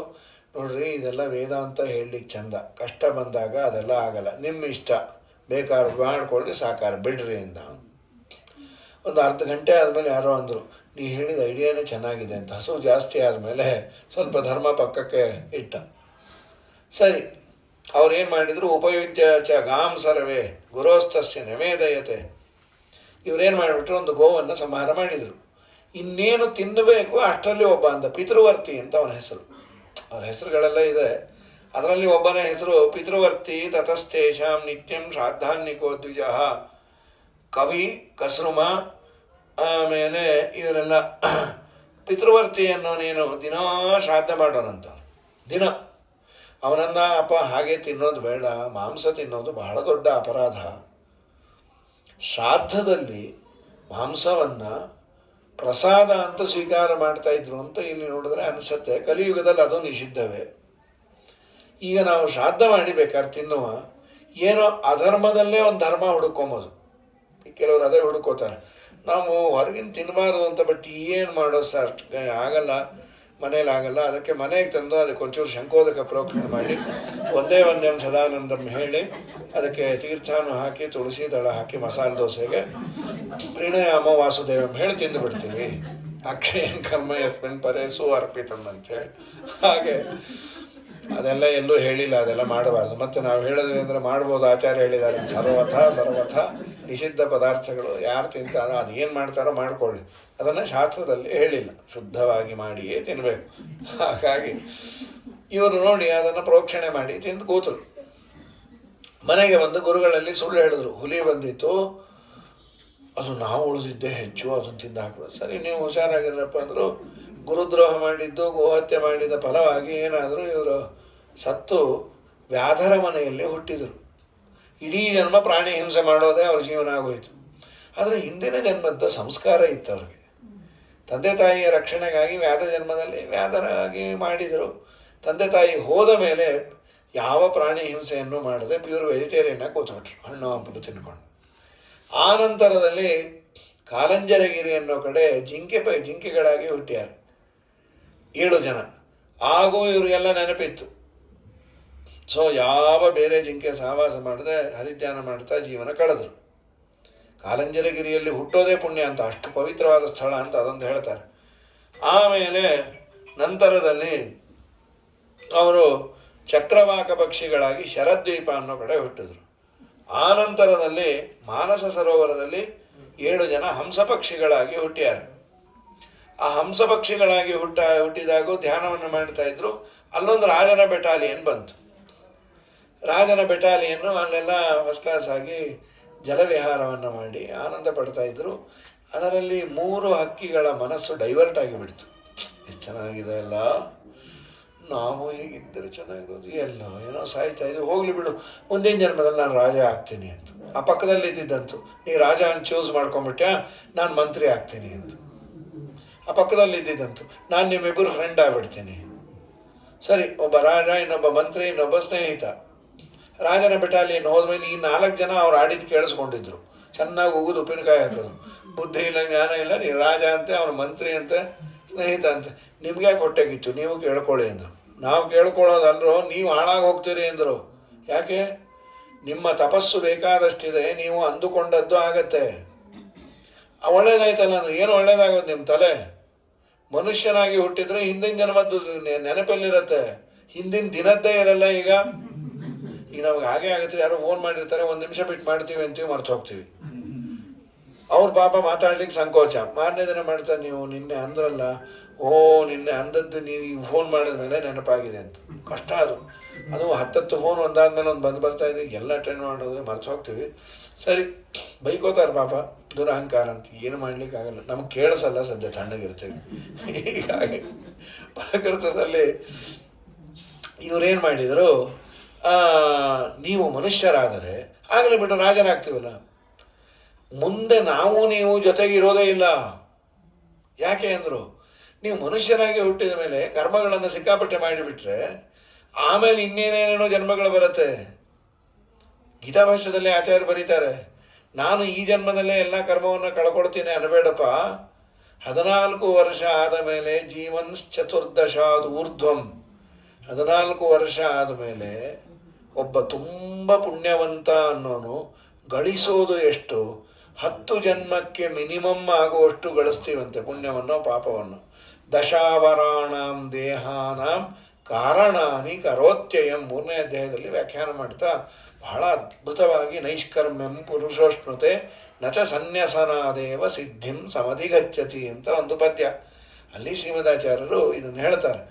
ಒಬ್ಬ ಯೋಗ್ಯ ಋಷಿಕುಮಾರ, ಋಷಿಗಳ ಮನೆಯಲ್ಲಿ ಹುಟ್ಟಿದವನಿಗೆ 1 ದಿವಸಕ್ಕೆ 10 ಜನ್ಮ ಇಂಟು 360 ದಿವಸ ಇಂಟು 70 ವರ್ಷ ಅಂದ್ಬಿಟ್ರೆ ಶ್ರೀಮದ್ ರಮಾರಮಣ ಗೋವಿಂದ ಗೋವಿಂದ. ಆಮೇಲೆ ಮತ್ತೊಂದು ಮನುಷ್ಯ ಜನ್ಮ, ಅದಲ್ಲೇ ಆಗೋ ಕರ್ಮ. ಏನದು ಕರ್ಮವನ್ನು ಮುಗಿಸ್ಲಿಕ್ಕಾಗತ್ತಾ? ದೇವರ ದೊಡ್ಡ ಉಪಕಾರ ಏನು ಅಂದರೆ, ಸಂಚಿತ ಆಗಾಮಿ ಕರ್ಮಗಳನ್ನು ಅಪರೋಕ್ಷ ಜ್ಞಾನ ನಂತರದಲ್ಲಿ ನಾಶ ಮಾಡ್ತಾನೆ, ಪ್ರಾರಬ್ಧ ಮಾತ್ರ ಉಳಿಸ್ತಾನೆ ಅನ್ನೋದಕ್ಕೆ ಮೋಕ್ಷದ ಆಸೆ. ಇಲ್ಲಾಂದರೆ ಯಾರು ನಿಮ್ಮ ಕರ್ಮ ಎಲ್ಲ ನೀವು ಮುಗಿಸ್ಕೊಂಬನ್ನಿ ಅಂದರೆ ನಮ್ಮ ಕರ್ಮ ಮುಗಿಸೋದೇ ಇಲ್ಲ ಅಂತಾಗಿ ಬಿಟ್ಟಿರೋದು. ಹೀಗಾಗಿ ಬಿಡುತ್ತದು. ಕೆಲವ್ರ ಮನೇಲಿ ಅಂತಿರ್ತಾರಲ್ಲ, ನೀವೆಲ್ಲ ಪಾತ್ರೆ ತೊಳೆದು ಬನ್ನಿ. ಒಂದು ಲಾರಿಯಲ್ಲಿ ಅಡುಗೆ ಮನೆಯಲ್ಲಿರೋ ಸಿಂಕಲ್ಲಿರೋ ಲೋಟ ತೊಳೆದು ಬಂದರೆ ಈ ಕಡೆ ಇನ್ಯಾವುದೋ 2 ಅಡುಗೆ ಮನೆ ಇರುತ್ತೆ, ಒಂದು ಮೈಲಿಗೆ ಅಡುಗೆ ಮನೆ, ಇನ್ನೊಂದು ಮಡಿ ಅಡುಗೆ ಮನೆ. ಅದು ತೊಳೆದು ಬಂದರೆ ಇಲ್ಲೊಂದು ಪರ್ವತ ಇರುತ್ತೆ. ಇಷ್ಟೇ ಆಗೋಯ್ತು ತೊಳಿ ಬಳಿ ಈ ಸಂಸಾರವೇ. ಮುಂದಿನ ಜನ್ಮದಲ್ಲಿ ನಾನು ಸಂಸಾರಕ್ಕೆ ಬರಬಾರ್ದು ಅಂತಂದರೆ ಈ ಥರ ತೊಳೆಯೋರಂತೂ ಆಗಬಾರ್ದು. ಹಾಗಾದರೂ ಪ್ರಕೃತದಲ್ಲಿ ಅದಾಗೋದಿಲ್ಲ. ನೀವೀಗ ಅಲ್ಲಿ ಹುಟ್ಟುಬಿಟ್ರಿ ಅಂದರೆ ಹಿಂದಿನ ಜನ್ಮದ ಸ್ಮೃತಿ ಇರೋದಿಲ್ಲ, ಮುಂದೆ ನಿಮಗೆ ನಮ್ಮ ಈ ಋಷಿ ಜನ್ಮ ಬರೋದಿಲ್ಲ ಅಂದರು. ಅಳತಾಕೋದ್ರು, ಏನೋ ಯಾವ ಮಾರಿಬಿಟ್ವಿ, ಅನುಗ್ರಹ ಮಾಡಿರಿ. ನೀವು ಯಾವ ಊರಲ್ಲಿ ಹುಟ್ತೀರೋ ನಾವು ಅಲ್ಲೇ ಹುಟ್ತೀವಿ ಅಂದ್ರಿ ಇವರು. ಒಬ್ಬ ರಾಜನಾದ, ಇನ್ನೊಬ್ಬ ಮಂತ್ರಿ ಆದ. ಬ್ರಹ್ಮದತ್ತ ಅಂತ ರಾಜ, ಕಂಡರೀಕ ಅಂತ ಮಂತ್ರಿ, ಪಾಂಚಿಕ ಅಂತ ಅವನ ಸ್ನೇಹಿತ. ಇವರೆಲ್ಲ ಹುಟ್ಟಿದ್ದು ಕುರುಕ್ಷೇತ್ರದಲ್ಲಿ. ಇವರೊಬ್ಬ ಬಡ ಬ್ರಾಹ್ಮಣ ಮನೆಯಲ್ಲಿ ಪಾಪ ಹುಟ್ಟಿದ್ರು, ಇವರು ಉದ್ಧಾರ ಮಾಡಬೇಕು ಅಂತ. ಸರಿ, ರಾಜ ಮಂತ್ರಿ ಇವ್ರು ಯಾವುದೋ ಹಿಂದಿನ ಜನ್ಮದ ನೆನಪಿಲ್ಲ, ಸುಖವಾಗಿದ್ದರು. ರಾಜನಿಗೆ ಹೆಂಡತಿ ಸನ್ನತಿ ಅಂತ, ತುಂಬ ಸುಖವಾಗಿದ್ದರು. ಒಂದಿನ ರಾಜ ರಾಣಿ ಇಬ್ಬರೇ ಬಂದಿದ್ರು, ಏಕಾಂತದಲ್ಲಿ ಕೂತಿದ್ರು. ರಾಜ ನಕ್ಕಬಿಟ್ಟ. ಹೆಂಡತಿ ಕೇಳಿದ್ರು, ಯಾಕೆ ನಕ್ಕದ್ರಿ? ನಗು ಬಂತು ಅದಕ್ಕೆ. ಇಲ್ಲಿ ನಗು ಅಂಥದ್ದೇನಿತ್ತು? ಇರಲಿ ಬಿಡಿ, ಎಲ್ಲ ಹೇಳಬೇಕು ಅಂತ. ಅವೆಲ್ಲ ಅಲ್ಲ, ನೀವು ಹೇಳಲೇಬೇಕು. ರಾಜಾನೇ, ನೀ ಬೇರೆಯವ್ರಿಗೆ ರಾಜ, ನನಗೇನಲ್ಲ, ಬಾಯಿ ಮುಚ್ಕೊಂಡು ಹೇಳ್ರಿ ಅಂತ. ಇಲ್ಲಿ ನಗೋ ಅಂಥದ್ದೇನಿತ್ತು? ನಿಂಗೇನು ಅನ್ನಿಸ್ತು ಚಿನ್ನ? ನೋಡಿದ್ರೆ ನಕ್ಕದ್ರಿ, ನನ್ನೋಡೇ ನಕ್ಕದ್ರಿ ಎಂದವಳು. ನಿನ್ನ ನೋಡಿ ನಗೋ ಅಂಥದ್ದೇನಿಲ್ಲ, ನೀ ಹುಚ್ಚುಚ್ಚಾಗಾಡಿದ್ರೆ ನನ್ನೋಡೇ ಎಲ್ಲ ನಗ್ತಾರೆ, ಇವನೆಲ್ಲಿ ರಾಜ ಅಂತ ಸುಮ್ಮನಿರು ಅಂದ. ಅವೆಲ್ಲ ಎಲ್ಲ ನೀವು ಹೇಳಲೇಬೇಕು ಅಂತ. ಪಾಪ ಹೇಳ್ತೀನಿ ಚಿನ್ನ, ಅಲ್ಲಿ 2 ಇರುವೆ ಹೊರಟಿತ್ತು, ಅದನ್ನು ನೋಡಿ ನಕ್ಕ. ಇರುವೆ ನೋಡಿ ನಗೋ ಅಂಥದ್ದು ಏನಿದೆ ಅಂತ. ಅಲ್ಲ, ಇರುವೆ ಮಾತಾಡ್ತು ಅದನ್ನು. ಓ, ನಿಮ್ಗೆ ಇರುವೆ ಮಾತು, ಬೆಕ್ಕಿನ ಮಾತು ಎಲ್ಲ ಗೊತ್ತಾ? ಜನ್ಮಾಂತರ ಸಂಸ್ಕಾರ ಇರಬೇಕು, ಸುಮ್ಮನೆ ಅವೆಲ್ಲ ಹೇಳ್ಬೇಡಿ. ಏನು ಹೇಳ್ತು ನಗುವಂಥದ್ದು ಹೇಳಿ? 2 ಇರುವೆ ಹೊರಟಿತ್ತು, ಗಂಡು ಹೆಣ್ಣು. ಆ ಗಂಡು ಇರುವೆ ಹೆಣ್ಣಿರುವೆನ ಬೇಡ್ಕೋತಾ ಇತ್ತು. ಅದೇನು ಮಾಡಿತ್ತೋ ಏನೋ ಒಂದು ಸಕ್ಕರೆ ಕಾಳು ತಿಂದು ಬಿಟ್ಟಿತ್ತು. ಹೆಣ್ಣು ಬೈತಾ ಇತ್ತು, ನೀವು ಒಬ್ಬರೇ ತಿಂದರೆ ನಾವು ಅಪ್ಪನ ಕೈಯಲ್ಲಿ ಹೊಡಿಸ್ತೀನಿ ಅಂತ. ಪಾಪ ಹೆಣ್ಣಿರುವೆ ಬೇಡ್ಕೋತಾ ಇತ್ತು, ಸಾರಿ ಇನ್ನೊಂದ್ಸಲಿ ಹಾಕ್ತೀನಲ್ಲ, ನಿಂಗೆ ಕೊಡ್ತೀನಿ, ನೀನೇ ಹಂಚು ಅಂತ. ನಾನು ಅನ್ಕೊಂಡು ಇರುವೆ ಜನ್ಮದಲ್ಲೂ ಇದೇ ಹಣೆ ಬರಹವ ಅಂತ. ನೀವು ಬಾಯಿ ಮುಚ್ಚ್ರಿ, ಇರುವೆ ಕಥೆಯಲ್ಲೂ ನನ್ನೇ ಇನ್ಸಲ್ಟ್ ಮಾಡ್ತಾ ಇದ್ದೀರಿ ಅಂತ ಅವಳು. ಅಲ್ಲೇ ಅದು ನಡೆದದ್ದು ಅಂದ್ರೆ ಕೇಳಲೇ ಇಲ್ಲ, ನಡೆದದ್ದೇ ಅದು ಕೇಳಲೇ ಇಲ್ಲವ. ಇನ್ನೇನು ಸಾಯಿಲಿ ನಾನು. ಇದ್ದದ್ದನ್ನು ಹೇಳಿದ್ರು ನೀನು ಕೋಪ ಮಾಡಿಕೊಂಡ್ರೆ, ಮನೆಗೆ ಬಂದರೆ ಅಲ್ಲಿ ಕೋಪ ಮಾಡಿಕೊಂಡು ಬೇಜಾರಾಗಿ ಮನೆ ಬಿಟ್ಟು ಹೊಟ್ಟದ. ದೇವರ ಧ್ಯಾನ ಮಾಡಿದ, ದೇವರ ದರ್ಶನ ಆಗಿದೆ, ಒಳ್ಳೆ ಕಾಲ ಬಂದಿದೆ ನಿನಗೆ, ನೀ ಮನೆಗೆ ಹೋಗು, ಒಳ್ಳೇದಾಗತ್ತೆ ಅಂತ ಹೇಳಿ ಕಳಿಸಿದ್ರು. ರಾಜ ಪುರಪ್ರವೇಶ ಮಾಡ್ತೀವಿ, ಇದ್ದಕ್ಕಿದ್ದಾಗೆ ಹಬ್ಸ್ಕೊಂಡಾಗಿದ್ದ ಪುರಪ್ರವೇಶ ಮಾಡ್ತಾನೆ. ಎಲ್ಲ ವೈಭವದಿಂದ ರಾಜರನ್ನು ಕರ್ಕೊಂಡ್ರು. ಅಷ್ಟೊತ್ತಿಗೆ ಏನಾಯಿತು ಅಂತಂದರೆ, ಈ 4 ಜನ ಮನೆ ಬಿಟ್ಟು ಹೋಗ್ತೀವಿ ಅಂದರು. ತಂದೆ ತಾಯಿಗಳಂದರು, ನಿಮ್ಮನ್ನು ಹಡ್ಕೊಂಡಿದ್ದೆ ಇಳಿ ವಯಸ್ಸಲ್ಲಿ ನಮ್ಗೆ ಊರುಗೋಲು ಆಗ್ತೀರಿ ಅಂತ, ಈಗ ನೀವು ಹೊಟ್ಟೋದ್ರ ಗತಿ ಏನು? ಇಲ್ಲ ಇಲ್ಲ, ನಮ್ಗೆ ವೈರಾಗ್ಯ ಬಂದಿದೆ. ನೀವು ವೈರಾಗ್ಯ ಬಂದಿದೆಯೋ, ನಮಗೆ ಬಂದಿಲ್ಲಲ್ಲ, ನಿಮಗೇನು ನೋಡ್ಕೊಂಬರ್ಬೇಕಲ್ವಾ? ಒಂದು ಶ್ಲೋಕ ಬರ್ಕೊಡ್ತೀವಿ. ರಾಜ, ಮಂತ್ರಿ ಮತ್ತು ಸ್ನೇಹಿತ 3 ಜನ ಇದ್ದಾಗ ನೀವು ಓದ್ಬಿಟ್ರಿ, ಅವರು ನಿಮ್ಮನ್ನು ಅರಮನೆಯಲ್ಲೇ ಇಟ್ಟು ನೋಡ್ಕೋತಾರೆ ಎ ಸಿ ರೂಮಲ್ಲಿ. ಏನು ಅಷ್ಟು ಭಯಂಕರವಾದ ಶ್ಲೋಕನ ಓದಿ ನೋಡ್ರಿ, ಗೊತ್ತಾಗತ್ತೆ ಅಂದರು. ಯಾತಕ್ಕೂ ನೀವೆಲ್ಲ ಹೋಗ್ತಾ ಇರ್ತೀರಿ ಹೇಳ್ರಿ, ಹೆಚ್ಚು ಕಮ್ಮಿ ಆದರೆ ನಾವು ಬರ್ತೀವಿ ಅಂದರು. ಇಲ್ಲೇ ಉತ್ತರ ದಿಕ್ಕಿಗೆ ಹೊರಟಿರ್ತೀವಿ. ರಾಜ, ಮಂತ್ರಿ, ಸ್ನೇಹಿತ ಮತ್ತು ಅಪರೂಪಕ್ಕೆ ಬಂದಾಗ ಎಲ್ಲರೂ ಸೇರಿದ್ದಾರೆ. ಬ್ಯಾಂಡು, ಭಜಂತ್ರಿ, 1000 ಜನ. ಈ ಮಧ್ಯದಲ್ಲಿ ಪಾಪ ವಯೋವೃದ್ಧರು, ರಾಜ ನಾನೊಂದು ಶ್ಲೋಕ ಓದ್ತೀನಿ. ಪಾಪ ರಾಜ ಚಾನ್ಸ್ ಕೊಟ್ಟ, ಓದ್ರಿ ಅಂತ. ಸಪ್ತವ್ಯಾದಾದ ಚಾರಣೇಶು ಮೃಗ ಕಾಲಂಜರೆ ಗಿರೋ ಚಕ್ರವಾಕ ಶರದ್ವೀಪೆ ಹಂಸ ಸರಸಿ ಮಾನಸೆ ತೇಪಿ ಜಾತ ಕುರುಕ್ಷೇತ್ರೆ ಬ್ರಾಹ್ಮಣೋ ವೇದಪಾರಗಾ ಪ್ರಸ್ತುತ ದೀರ್ಘಮಧ್ವಾನಂ ಯೂಯಂ ಕಿಂ ಅವಸೀದತ ಅಂದ ಕೂಡಲೇ 3 ಜನ ಬಿದ್ದೋದ್ರು ಮೂರ್ಛೆ. ಅವ್ರು ಹಿಂದಿಂದೆಲ್ಲ ನೆನಪದು, ವ್ಯಾಧರಾಗಿ ಹುಟ್ಟಿದ್ವಿ, ಮೃಗಗಳಾಗಿ ಹುಟ್ಟಿದ್ವಿ, ಚಕ್ರವಾಕ ಪಕ್ಷಿಗಳಾದ್ರಿ. ಆ 3 ಜನ 4 ಜನ ಉದ್ಧಾರ ಆದರೂ ನೀವ್ಯಾಕೆ ಕೊಡೋದ್ರಿ ಅಂತದು ಅರ್ಥ. ಈ ಜನ ನೋಡಿದ್ರೆ ನಿಮ್ಮ ಮಕ್ಕಕ್ಕಿಟ್ಟು ಹಾಕ ಬರದೇ ರಾಜ ಬಂದರೆ ರಾಜನ ಜೊತೆ ಅವನ ಸ್ನೇಹಿತ ಮತ್ತು ಮಂತ್ರಿನೂ ಕೊಟ್ಟು ಕಳಿಸಿರಿ. ಇವ್ರು ಹೇಳದೇ ಇದ್ದರೆ ನಿಮ್ಮ ನಾನು ಆ ಪಂಚವೃಂದಾವನ ಅವ್ರು 3 ಜನ ನಿಮ್ದು ಇಬ್ಬರದ್ದು ಮಾಡಿಬಿಡ್ತೀವಿ ಪಾಪಿಷ್ಟರ ಅಂದರು. ಅವರಂದ್ರು, ದೇವರಾಣೆ ನಮಗೆ ಗೊತ್ತಿಲ್ಲ ಈ ಶ್ಲೋಕದ ಅರ್ಥ, ಏನೋ ನಮ್ಮ ಮಕ್ಕಳು ಬರ್ಕೊಟ್ಟು ಅಂತ ಓದ್ಬಿಟ್ಟು ಅವ್ರು ಇಷ್ಟು ಚೆನ್ನಾಗಿ ನೋಡ್ಕೋತಾರೆ ಅಂತ ಗೊತ್ತಿದ್ರೆ ನಾವು ಇದನ್ನು ಪಾರಾಯಣವೇ ಮಾಡ್ತಾ ಇರಲಿಲ್ಲ. ಅವರೆಲ್ಲಿ ಅಂದರು. ಅವ್ರು ಹೀಗೆ ಉತ್ತರ ದಿಕ್ಕಿಗೆ ಹೊರಟೆ. ರಾಜನಿಗೆ ಶೈತ್ಯೋಪಚಾರ ಮಾಡಿ ಎದ್ದ. ಎಲ್ಲ ಅವರೆಲ್ಲಿ ಇಲ್ಲ ಇದ್ದಾರೆ, ಹೊಡೆಯೋದಂದ್ರು. ಅಯ್ಯೋ ಹೊಡಿಬೇಡ್ರು, ನಿಮಗೆ ಯಾರೇ ಶ್ಲೋಕ ಬರ್ಕೊಟ್ಟಿದ್ದು, ನಮ್ಮ ಮಕ್ಕಳು ಎಲ್ಲ ಹೊರಟರು ಉತ್ತರ ದಿಕ್ಕಿಗೆ. ರಾಜ ತನ್ನ ಮಗನ್ನ ಕರೆದ, ಅಪ್ಪ ನನ್ನ ತಂದೆ ತಾಯಿಗಿನ್ನ ಹೆಚ್ಚು ಇವರು, ನಮಗೆ ಜನ್ಮಾಂತರದ ಸಂಸ್ಕಾರ ಸಂಸ್ಮರಣೆಯನ್ನು ತಂದುಕೊಟ್ಟಿದ್ದಾರೆ, ಇವರನ್ನು ನೀನು ನೋಡ್ಕೋ. ಆಯಿತು ಅಂದ. ನಾ ಹೋಗಿ ಬರ್ತೇನೆ ಅಂತ 3 ಜನ ಹೊರಟುಬಿಟ್ರು. ಅಷ್ಟೊತ್ತಿಗೆ ರಾಜನ ಹೆಂಡತಿ ಸನ್ನತಿ ಬಂದಳು. ಈ ರಾಜಗೆ ಮತ್ತೆ ಭಯ, ಇನ್ನೇನಂತಾಳೋ ಏನೋ ಅಂತ ಬಾಯಿ ಮುಚ್ಕೊಂಡಿದ್ದ. ಆಮೇಲೆ ಅವನು, ರಾಜ ಕ್ಷಮಿಸ್ಬಿಡು. ಯಾಕೆ ಅಂದು, ನಾನು ನಿನಗೆ ಯಾಕೆ ಹಾಗೆ ಮಾಡಿದೆ ಗಲಾಟೆ ನೋಡು, ನನಗೂ ಇರುವೆ ಭಾಷೆ ಗೊತ್ತು. ಅವತ್ತು ಆ ಇರುವೆ ಮಾತಾಡಿದ್ದು ಕೇಳಿದರೆ ನಗು ಬರೋ ಥರನೂ ಇತ್ತು. ಮತ್ತು ಯಾಕಷ್ಟು ಗಲಾಟೆ ಮಾಡಿದೆ? ನಿನಗೆ ವೈರಾಗ್ಯ ಬರಲಿಕ್ಕೆ ಸ್ಲಾಟೇ ಇರಲಿಲ್ಲ. ಒಳ್ಳೆ ತಾರುಣ್ಯ, ಸಂಪತ್ತು, ನಾನು ಚೆನ್ನಾಗಿದ್ದೆ. ಎಲ್ಲಿಂದ ಸಮಸ್ಯೆ ಇದ್ದರೆ ವೈರಾಗ್ಯ ಬರುತ್ತೆ ರೀ, ಸಮಸ್ಯೆನೇ ಇಲ್ಲದೆ ಇದ್ದರೆ ವೈರಾಗ್ಯ ಬಂದಿರುತ್ತೆ, ವೈರಾಗ್ಯದ ಮೇಲೆ. ಹಾಗಾಗಿ ನಿನಗೆ ವೈರಾಗ್ಯ ಬರಲಿ ಅಂತಾನೆ ನಿನಗೆ ಹೀಗೆ ಮಾಡಿದ್ದು. ನೀನು ನನಗೆ ವೈರಾಗ್ಯ ತರಿಸ್ದೆಲ್ಲ, ಯಾರು ನೀನು? ನೀವೆಲ್ಲ ಸೇರಿ ಒಂದು ಆಕಳು ಕೊಂದಿದ್ರೆ ನೆನಪಿದೆಯಾ? ಹೌದಮ್ಮ, ಅದಕ್ಕೆ ಇಷ್ಟು ಒದ್ದಾಡ್ತಾ ಇದ್ದೀವಿ. ಆಕಳೇ ನಾನು ಅಂದ್ಲು. ಅಯ್ಯೋ ನಮ್ಮಮ್ಮ, ನಿನ್ನನ್ನು ಕೊಂದು ತಿಂದರೂ ನೀನು ಯಾಕೆ ನಮ್ಮನ್ನು ಉದ್ಧಾರ ಮಾಡ್ಲಿಕ್ಕೆ ಬಂದೆ? ಏನಿಲ್ಲ, ನೀವು ಹಾಗೆ ತಿಂದಿದ್ರೆ ನಿಮ್ಮ ಅಪ್ರಾಣೆ ಉದ್ಧಾರ ಆಗ್ತಿರಲಿಲ್ಲ. ಶ್ರಾದ್ದ ಮಾಡಿ ಪಿತೃದೇವತೆಗಳ ಪ್ರಸಾದ ಅಂತ ತಿಂದುಬಿಟ್ರಲ್ಲ, ಶ್ರಾದ್ದ ಮಾಡೋರು ಹಾಳಾಗಬಾರ್ದು ಅಂತ ಶಾಸ್ತ್ರ ಇದೆ, ಅದಕ್ಕೆ ಉದ್ಧಾರ ಮಾಡ್ಲಿಕ್ಕೆ ಬಂದೆ ಅಂತ. ಅಂತೂ ಕನ್ಕ್ಲೂಷನ್ ಏನು ಅಂದರೆ, ತಮ್ಮ ಹಸಿವನ್ನು ತೀರಿಸಿಕೊಳ್ಳಲಿಕ್ಕೆ ಮಾಡಿದರೂ ಉದ್ಧಾರ ಆಗಿದ್ದಾರೆ. ಇನ್ನು ಶ್ರದ್ಧೆಯಿಂದ ಮಾಡಿದಾಗ ಉದ್ಧಾರ ಆಗದೇ ಇರ್ತೀರ. ಪಿತೃದೇವತೆಗಳನ್ನು ಉದ್ದೇಶ ಮಾಡಿಕೊಂಡು ಶ್ರಾದ್ದ ಚೆನ್ನಾಗಿ ಮಾಡಿ ಅಂತ ಹರಿವಂಶ ಅದ್ಭುತವಾಗಿ ಪಿತೃಕಲ್ಪವನ್ನು ಹೇಳಿಕೊಡ್ತಾರೆ. ನಾಳೆ ದಿನ ಚಂದ್ರವಂಶವನ್ನು ಹೇಳಿ ಕೃಷ್ಣನ ಕಥೆಯನ್ನು ಪ್ರಾರಂಭ ಮಾಡುವ. ಹರಯೇ ನಮಃ. ಶ್ರೀಕೃಷ್ಣಾರ್ಪಣಮಸ್ತು.